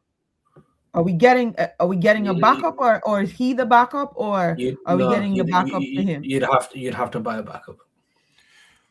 So do we buy a backup? So I have a question. let me finish this last question. Go If on. we do get a backup, do we get a backup that can play the pivot between a 6 and an 8? No, in my opinion, you need an outright 6 or an outright 8. Like I don't, because Okay. as the run that I had to both of you before this show, yeah, because people clearly can't play multiple midfield positions anymore, because apparently you can only play a 6, an 8, a 10, a 12, a 92, right? Whatever. This is how they coach now, Waj. I have to tell you, bro. This is literally No, how no, they coach now. no, and that's fine. But you have to like you would have to get a specific role, and if anything, we should get another specialized 6 than an 8, because I think the 8 you can kind of rotate between in and out. Yeah, so I would look to buy an 8 that has that basically is all the weaknesses that some people may or may not decide to attribute to Menu. I think whoever we buy as a competing 8 needs to be good at that. So, for instance, myself, I think most of the season I've been asking for more creativity from Menu, and someone like Wharton, for instance, would guarantee that. Again, as great as Stiller's numbers are, thanks for reminding me. I have to watch him live more, because I am not sure about that German league. And because according to We Deserve Better, he can play a 6 or an 8. So that's why I asked that last question. So here's my problem. The only game I've seen him play, somebody that can actually play either role. So here's my problem, and the reason I don't mention is because I've only watched him in one game, and that one game wasn't a full match, so it's just one. Not like I normally tend to watch more than 3 games before I comment on someone. My biggest problem with him is that he looks weak. That was always my biggest issue with him. So you're what? He's You not think he gets pushed off the ball because of if they catch him, he's losing the ball. What the Prem League is. Actually, Brush made a very good point also further up. I don't know if you saw it. And what he's saying is true. All these numbers are great, Abs, but we've seen players with good numbers come to the Prem and just can't hold their own. They can't handle the pace of the Prem. Like, it becomes a problem. I want to answer that with one simple thing. All the players I've put down here, I have watched. Okay. And he's easy to. Chermany, easy. Anderson, easy. Easy to pick up. Those are what you call. I mean? Those are what you call Prem proven, aren't they? But we've seen I what don't Prem really proven does. I don't want to use that. I don't want to use that, because the last time I actually used that was for Buemo and Cunha and then you went to the Fulham game and had to eat crow. I almost punched this man here with excitement and then anger. So no, I'm not going to use that anymore. I just watched them. Prem proven helps, but I'm of the bucket, and I've always been of the bucket and opinion that if you are good enough, you are good enough. It doesn't matter what league, doesn't matter who you play for. If you are that player, you are that player, and it is not for this whole Prem proven thing. If you're going to get the Prem proven, I don't want the best Prem proven player at Wolverhampton. Get me the best Prem proven player at Arsenal, Chelsea. I obviously it's a total hypothetical word, but I want elite Prem proven. Then I don't want relegation elite Prem proven. Yo, hide your brother. Your WhatsApp's there. Yeah, I know, but it's all right. I was trying to get a picture for everyone to see. That's why. Anyway, continue. Sorry. Because I know exactly what the picture's going to be. It's spread in my brain.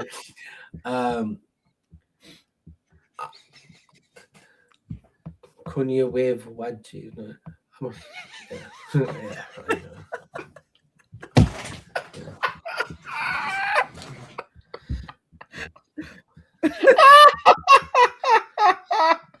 Oh my god, that is funny. Sorry, people, and I had to. I had to. Sorry, people. Bro, honestly, Olise is not leaving Bayern, bro. but he's Okay, you have using to as stop that. but he's using it as an example of the type of elite we Okay. should be looking at. Right? He didn't. He's just using it as the example at this time. He's not saying let's go get Elise. It's, like for me, I said it earlier. We're at the point where, yeah, we have to raise the squad depth, but we need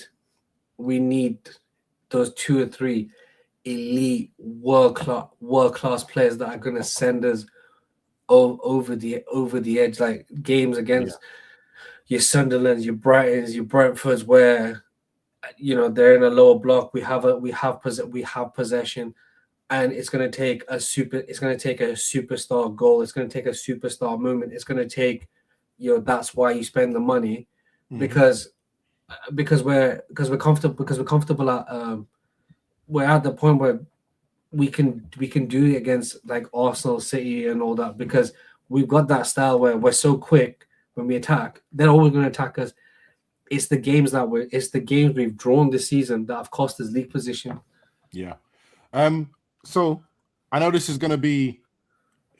We don't control the United board and how much they're going to spend, and we all have our.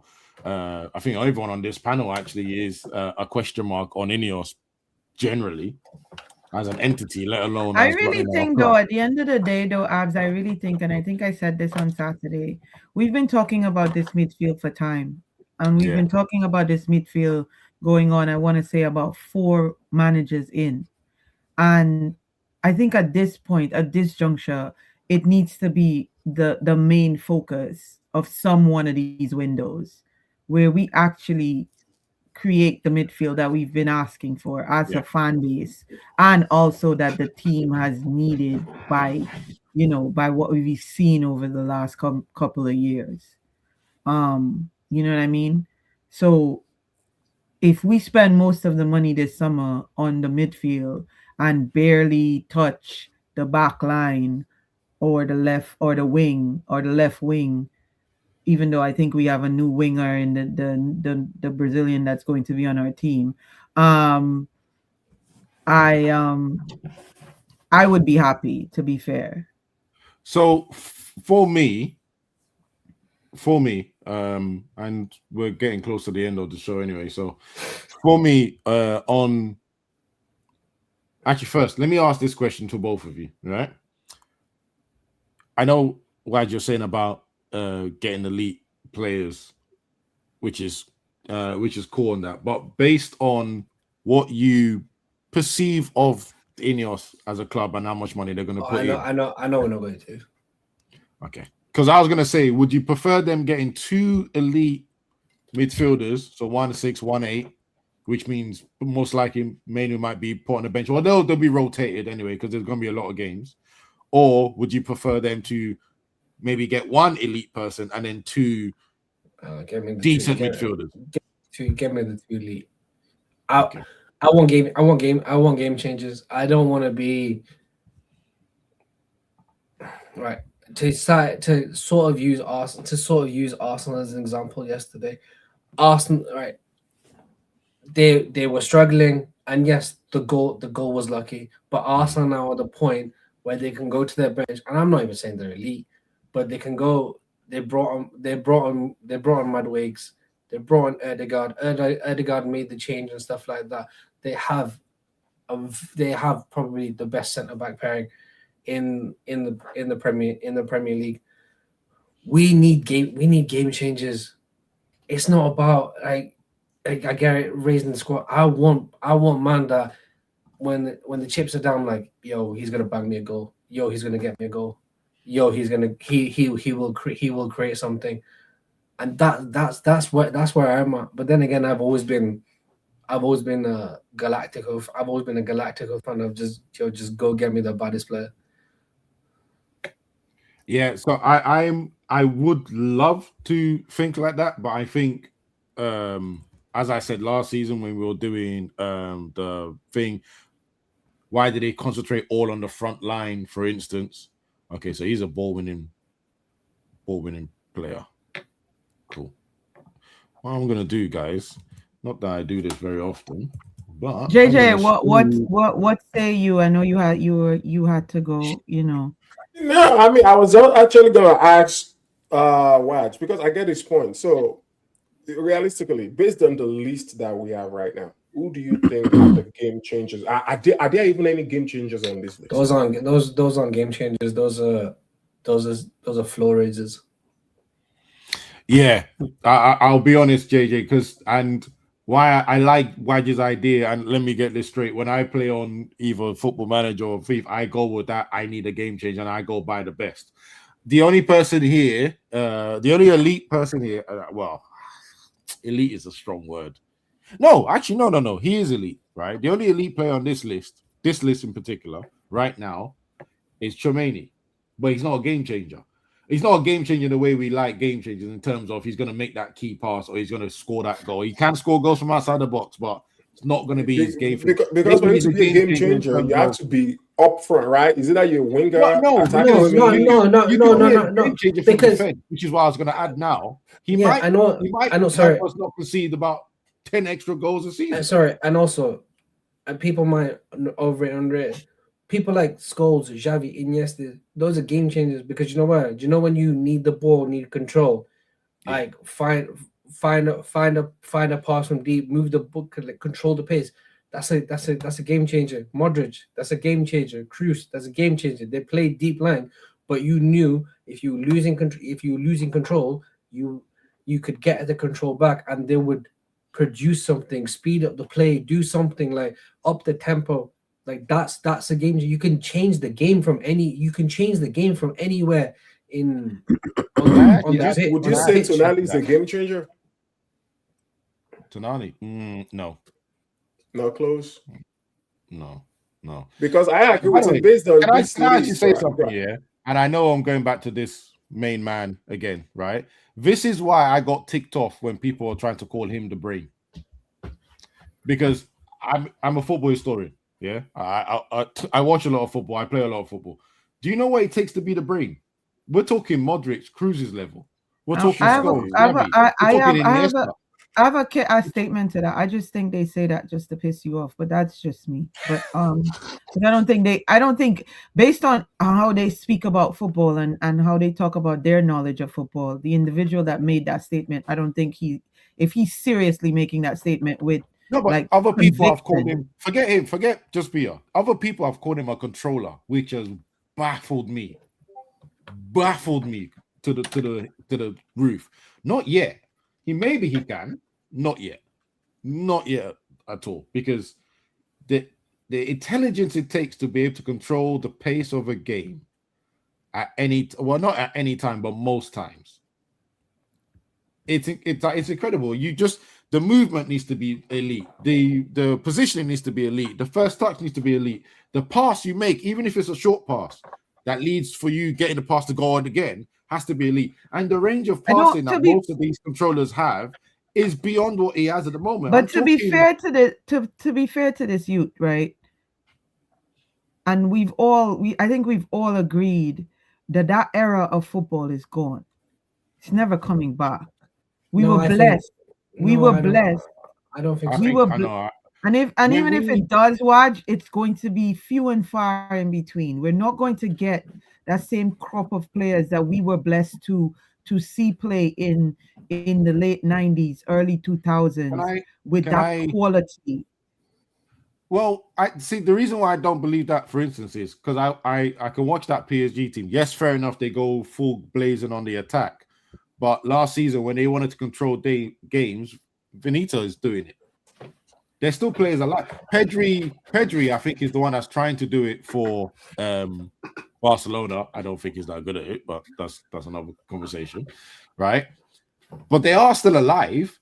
It's whether you, want to open your eyes and see it, because that's why it frustrates me, because I don't think people realize just how difficult that position is.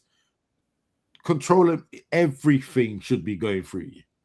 But in my books, And I'm not even calling him a controller because of what he does with the ball. The only person that we have that's two people at different times, right, is Casa when he decides that I'm going to sit back and pass the ball. And remember, Casa loves to do that first time pass. A season ago, everyone was getting peed off with it. It's just like, bro, you're just giving the ball away when he does that first time no look pass into an area. This season, every time he's doing it, someone's there. Just cuts out the whole midfield. Bang. Everyone's disappeared. Players got it. They've gone. The game's changed instantly with one pass. I don't see I want more of that. No, but also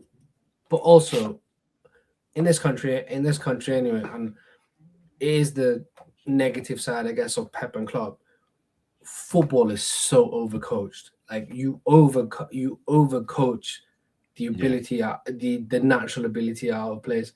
The reason why, and I think football is very cyclical, and because PSG is now the new style, which is back to free flowing, letting the players express themselves, having the technical awareness and technical analysis to be able to change, and came from we can't send the cavalry, the artillery, and the archers all at the same time. We got to slow down a bit.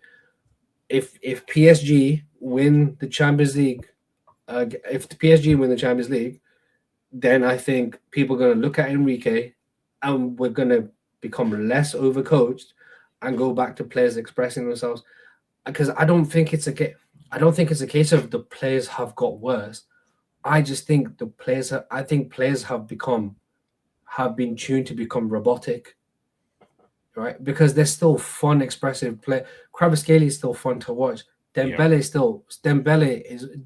is fun to watch. There are players out there that are still joyful to watch. Just in the Premier League, everything is structured, rigid, mechanical, and that's why when Pep leaves, that goes. Watch.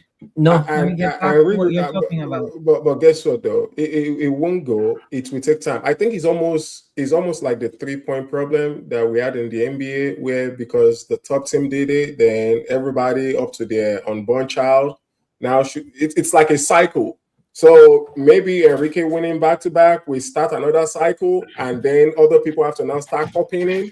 No, but that's what I'm saying, because Pep fostered that era of controlled football, of that era of structured football, and now Enrique has come with PSG, like what you're saying, and it's a lot more free flowing. It's a lot more, the onus is on the players to do what they need to do on the pitch. And I think it's gonna take, because I think what forced people to start copying Pep also was that it did not just do it in Spain.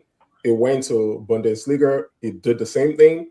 So now the people in that league also start copying him. So it will take Enrique not only doing it in France and doing it in other leagues for the effect to be equal. Because he's already won one treble in Spain. Mm-hmm. He did the treble last year. I think someone needs to check. I think they're on course for the treble again. They're on course for the treble this year. And I think so as well. Actually, I heard that. Right. And that's why I think if he does it, football's going to go back to, it's going to be more free flowing and stuff like that. Unfortunately, when someone innovates, people don't find a way to break the innovation or counter the innovation. What they do is they just copy they just tweak and change what the guy innovated, and without people having the talent for it. And people want to blame Pep for overcoaching and stuff like that. People forget the football. I know he had one of the greatest sides of all time. Don't get me wrong. People forget the football that Barcelona 2009, 2010, 2011 played. People forget the football he played at Bayern. It wasn't this overly manufactured thing that he's got going at Man City. That was like that football when it started, and unfortunately to bring it up to Abs again, like when they massacred them 5-0, when they massacred Madrid 5-0 at the Nou Camp with Villa. That was messy, man. But hang on, they had Villa. They had Villa. You know you're being disingenuous. They had Villa, Sanchez, Messi, right? And bear in mind, this is still a very, very good Madrid side. They could not touch them because of how free flowing and attacking the football is. Pep has perfected his system to be as mechanical as it is now. He didn't tell everyone else. He didn't tell everyone else to follow. You can still win football in a multitude of ways. Just because no one else is innovative doesn't mean it's not Pep's fault. But no. I'm not. But that's the thing. I'm not blaming you. This is the kind of what Jay just said. I was just saying because a lot of other coaches copied his style of play based on his win ratio, on his win ratio with the kind of football he's played here at Prem. I feel like a lot of coaches in the Prem have tried to copy his style, thinking that it would work for them also. But the problem they've made, Riri, is they haven't copied the best version of his style. The best version of his style was at Barcelona. But again, the reason why Pep has changed his style to be more robotic in England is because one, he didn't have the technical players like he did at Barcelona, was one. And two, I would say, remember, I always comment about this when we're talking about players as well. He didn't have the time to have that sort of effect on the pitch that he had at Barcelona, because English teams will just kick you after a while, and then they'll counterattack you as fast as possible. So Pep's team loved having control in the opposition half. But England, we're waiting for the chance to kick you. Referee lets some of the fouls that they used to get. I mean, obviously they paid the referees and stuff. That's by the way 100% true. So no one can even say anything. The fouls they used to get with the refs then allowed them to just keep doing it. Start again, tire out the opposition. Here, some of the fouls that they were getting there, ref will let it go. All of a sudden, counterattack gone.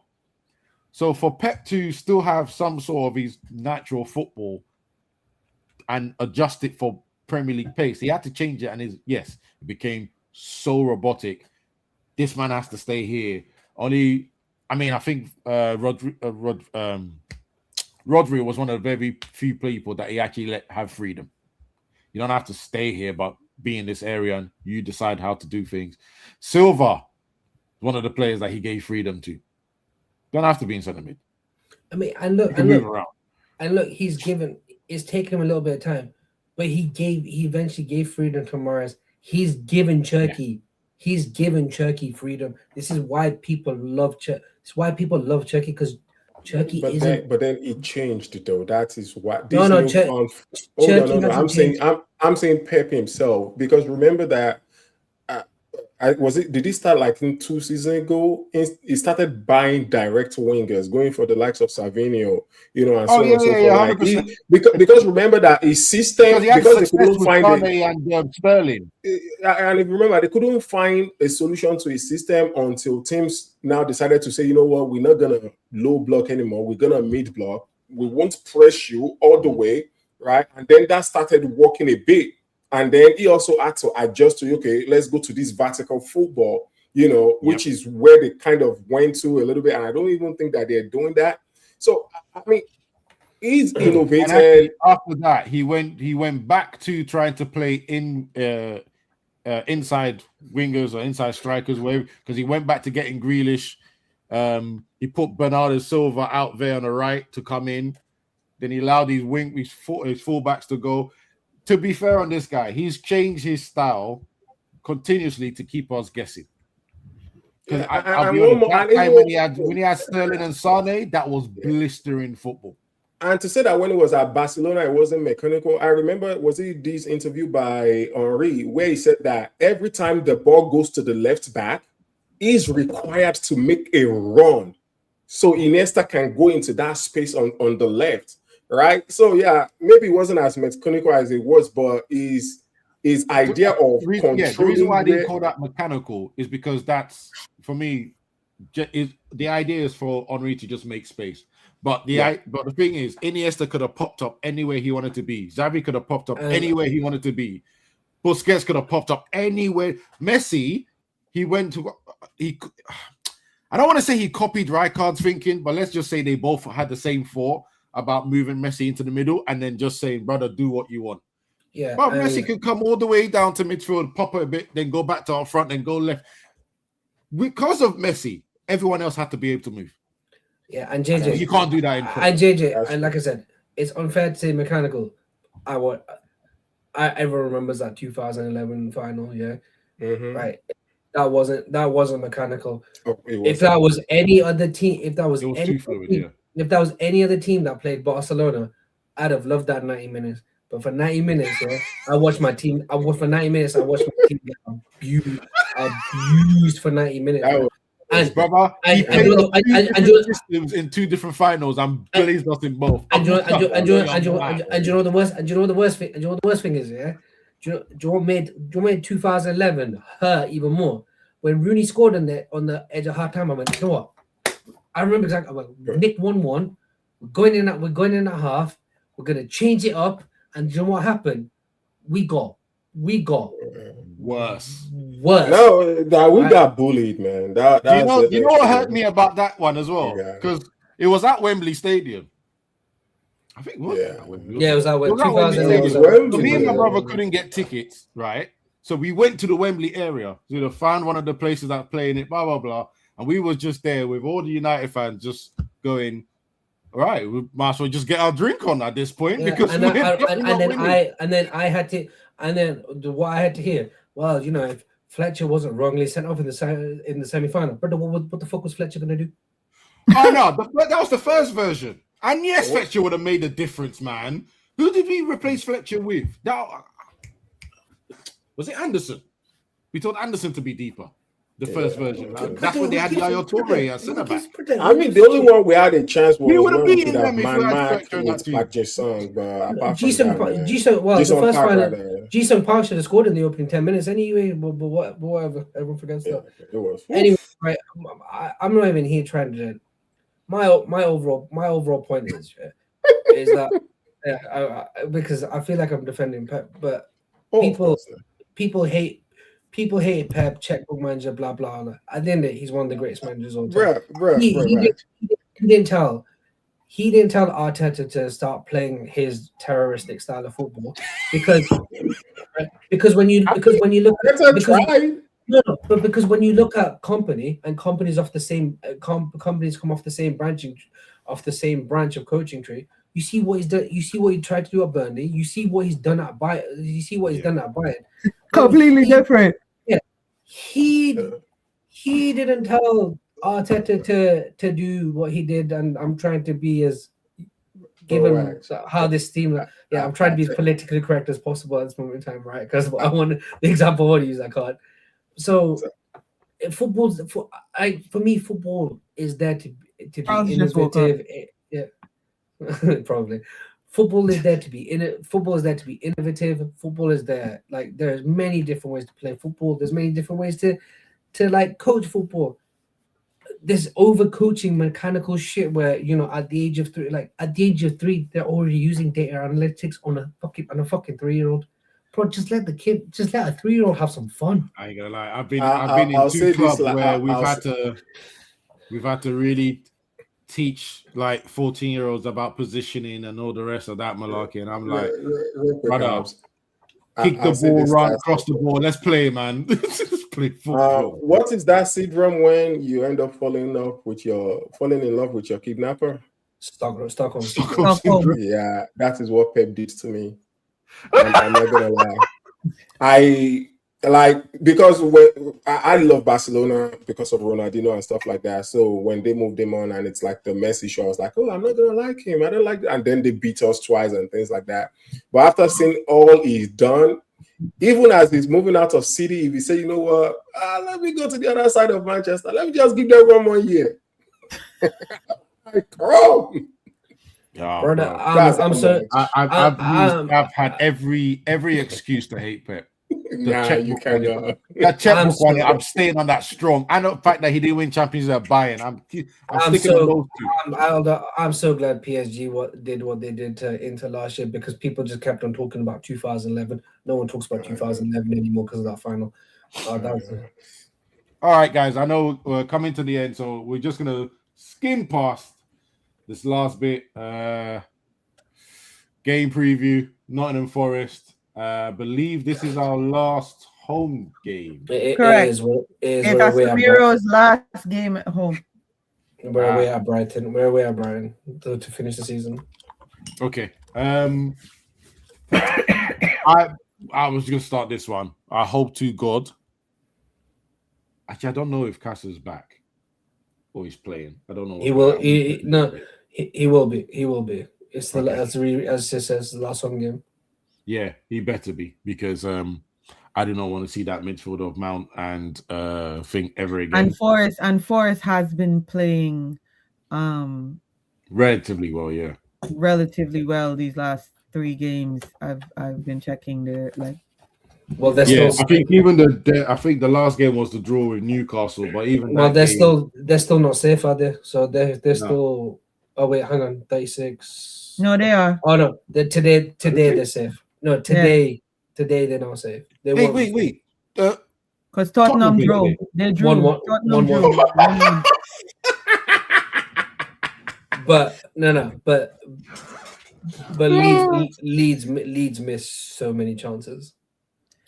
So what are we? I have a question with regards to that because I saw just for them to draw. I have a question with regards to that because I saw the score, and I know last summer when the talk was for Calvin Lewin and everybody was like, oh, you know, it was a big joke, but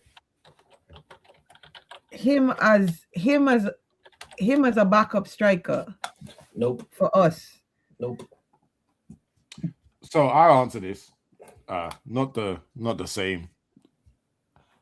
His major issue at the time when we were talking about him was his injuries, right? Because he was not playing at Everton for a long. It's almost like 4 seasons where he kept missing how many games, and we don't have the space to carry another player with injuries. You've seen what's happened to Martinez and De Ligt, and I think I don't need a long answer. I just wanted to ask. Yeah, no. So I as a player, if he's fit and ready, I would have taken him. But also there was also a problem.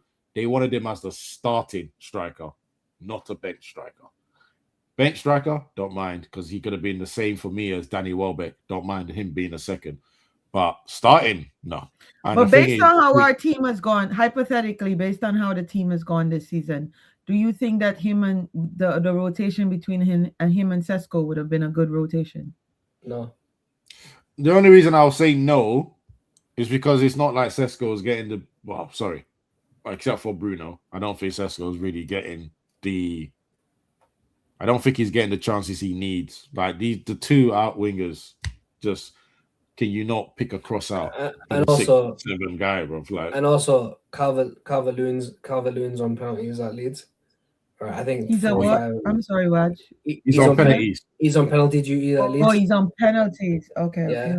Right. He's not taking penalties when he comes here, which is obviously why Mbeumo has 55 less goals than he had last season, because it's clearly only the penalties.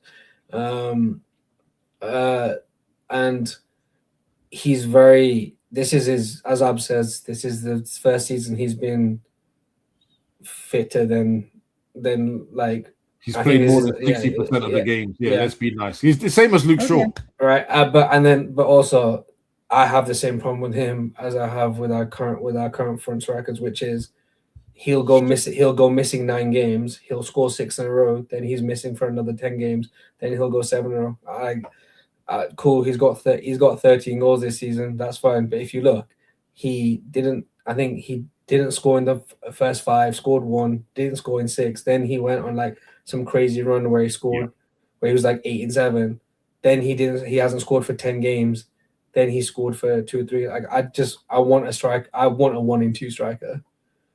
Got you. Okay, I know. I just wanted to ask that question because I was seeing what he was doing this season. But yeah, go ahead, Abs. I'm sorry. You could finish up, wrap up, whatever. This guy. I swear down. He does keep me entertained in the comments, I'll be honest. If I ever felt tired, I just have to look over there. I don't want Carrick. I need Carrick to start the proper lineup. I do need Heaven back in the team. I'm not even I don't care for Martinez anymore. Right? Me personally, I thank VAR, by the way, for not sending him off. I don't know how they didn't do it. Thank you. Maybe it was I a bad mean, intent. they either did us a favor or they did us an injustice, because if he had gotten sent off, then Heaven would definitely play. Yeah, but then we would have lost that game on Sunderland. So I don't like. I'm getting used to not losing majority of the time. So I'll take the draw. But I think I need Carrick to make a choice. I need him to make a strong choice and just say, you know what, Evan, you're going back in for me. And then Casemiro needs to be playing. Menu, usual stuff. And for fuck's sake, can these players just get this assist record for the man? He deserves something. Yeah, I really don't want them going into the last game with him not passing that record. They're pissing me off because That Brighton team is not going to give them anything. They're going to have to work for it, and I would rather do it at home than and let him get. If he doesn't match out Nottingham, he's not doing it. So what does he need? 2, right? One to tie, 2 to break it. Okay, so he needs 2. So he needs to get 1 or both this weekend. He needs to get basically. If you leave it to the last game, it's not happening. It's not happening. It's just not happening. He's not gonna. He probably won't even match it after all the fucking hype. Criminals, bro. I swear to God, even that they can't even do right. To be fair, but the thing is, I knew it from the moment it became a talking point. Right? I didn't want to say it out loud because I didn't want to be that guy to be, oh, look, it's your fault. You brought it up. I knew these guys were going to start missing these chances. I just knew it. Like, give us a win, bro. Like, give us something. Give us something that we can go and be disrespectful about. Nope. Sound like uncle. I'm not going to give it. Yeah. I think you're right, Abs. I think the lineup is Casemiro comes back into the lineup. It's our last home game. It's his last home game at Manchester United. It's amazing how this guy came from Real and came here and fell in love with our fan base more so. I would say he fell in love with our fan base before he fell in love with our club because of how our fan base treats him and the respect they give him. So I would really like to see him. Here's even the if same fan base that wanted him out, by the way. Say that again? I said it's the same fan base that wanted him out, by the way. Well, it all depends. It might not be the match-going fan base than the keyboard gangster fan base that we have. That is very true. Because I find that the match day fan base is gives a little bit more grace to the players than the keyboard gangsters that we deal with on a regular basis, to be fair. Except for this one that wanted the manager out before everyone else. He's match going, apparently. Apparently. That one. So that's what we're gonna do.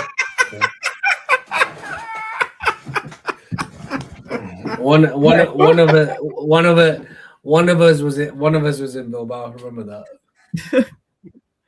But I feel the low starts. Okay. So I feel it's Dalot. It's probably Dalot, Maguire, Heaven, Shaw.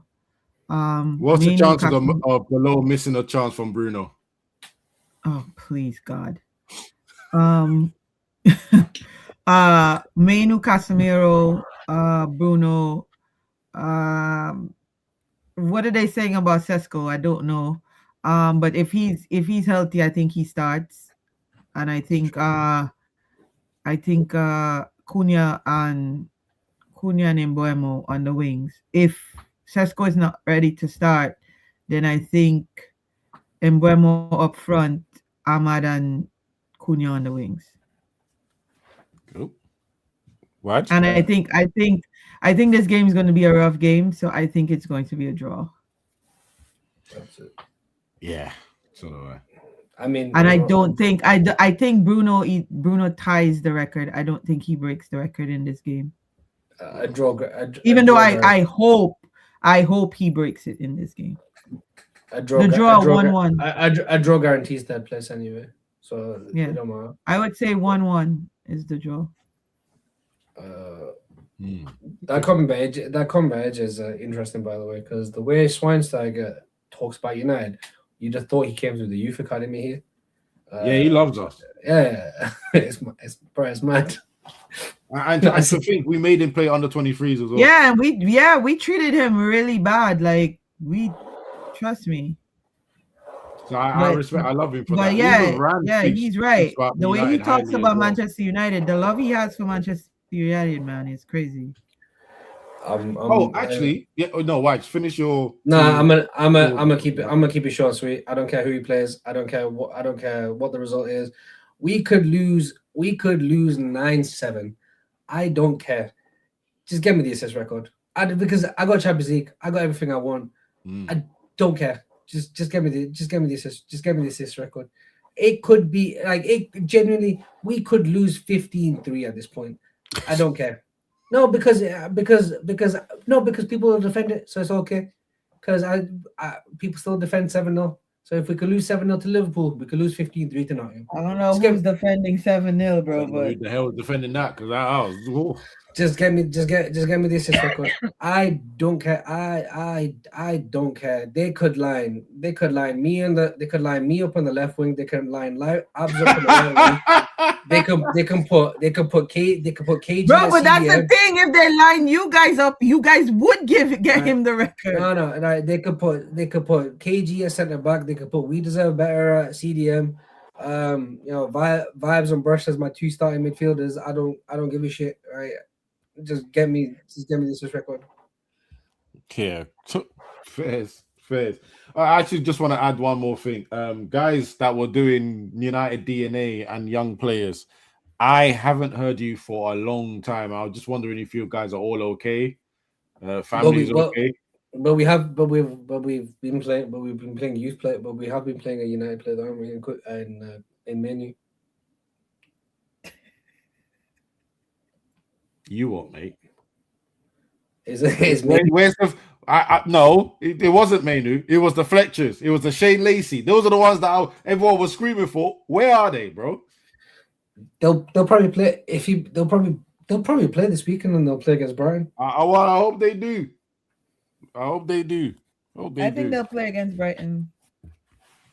And like Shea Lacey's been in. I swear Shea Lacey's been injured. I don't know where people got this from because he played the last under 23 games before the last game. So I literally watched him on YouTube going, there's Shea Lacey. And then someone said he was injured. I said he wasn't. He finished the game. Scored a bit as well. Who did he?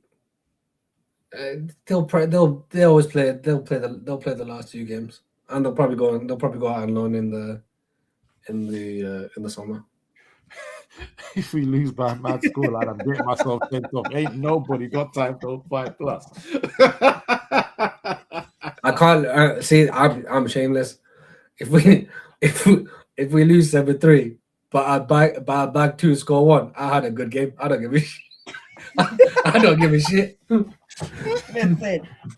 By the way, friend, if I last 12 minutes on that Old Trafford pitch, I've done well. I don't care about the scoreline. Watch before we go. You without the hoodie is the best Bollywood villain I've ever seen. It's a bit harsh. Damn. I see myself. No, as wait. Have you? I know. We can't say that. Have you seen the Bollywood? I know Vibes gonna pick up on that one. That's why I said. I see myself more as like a Peruvian gangster, to be honest, rather than a Bollywood gangster. Same skin tone, isn't it? Let's see. Let me just go through some of the comments. Well, no one gave me a super chat. Cheers, mate. It's all right. I didn't ask for one, but it's not nice. I think the club are trying to protect him. It's not a super chat, so it's not important.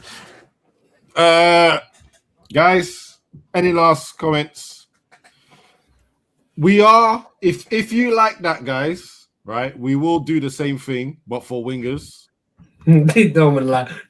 Have you seen our audience on this show? You think anyone like that, bro?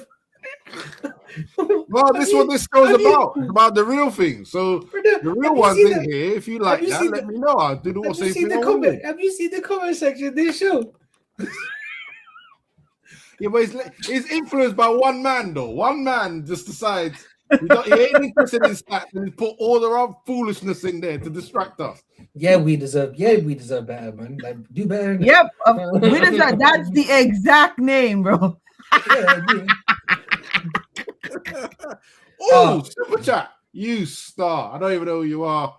Brother, thank you. I don't care how much it is. Listen, I just want to say the likes have outweighed the views at this point. Thank you all for staying up this late with us. Thank you for always supporting this particular show. I know we're not as reckless as everything else on this channel, but we try to bring some kind of normal conversation. And as I said last week, very much open to guest appearances. Oh yeah, definitely. The only thing is, don't be a total psychopath. Please don't be xenophobic or homophobic. If you could, please. I can't believe I have to put that out there, 2026. Honestly. But here we are. And if you could, and the only other caveat is your camera has to be on at all times. This is the only show you has to be on. Yo, and we got why did I even put that up? Sorry, people. Sorry, I didn't read the whole thing. Sorry. Respect the. Can you respect? Need to read his comments before you put them up. Wait. Can we respect the doc sticker as well before you do anything else? No. The doc sent a super sticker in, man. Oh yeah. I was just about to put that out. Doc, thank you very much. Thank you. Yo, again, I got distracted by the wicked man and his comments. Vibes, brush. Honestly, we're trying, man. But I mean, the tribal one. I think the time difference is what is throwing that one off. That particular one. We would have to go on. We would have to go on to like 1 a.m. for him to be able to. Yeah, the time I'll do it for my chief. I'm here for it too, y'all. Just let me know. All right, respect. Let me know. Respect El Generico, yeah. Respect El Generico. All right. If we bottle it, I'm gonna give you a cup. But you know what? I haven't watched that. Someone needs to share that link with me so I can watch that particular. Why is going to send it to you? He's going to send it. Do you want to know why I'm holding this cup? That's because we bottled it, isn't it, mate? No, I need to watch that. I need to watch it. We are the Group Cup champions. It's my goat. That's my goat. Peace out, people. Peace out. We're done. We are done. It's that time, but he drops that. Who are you on your club? I said Joker Bomb Dad.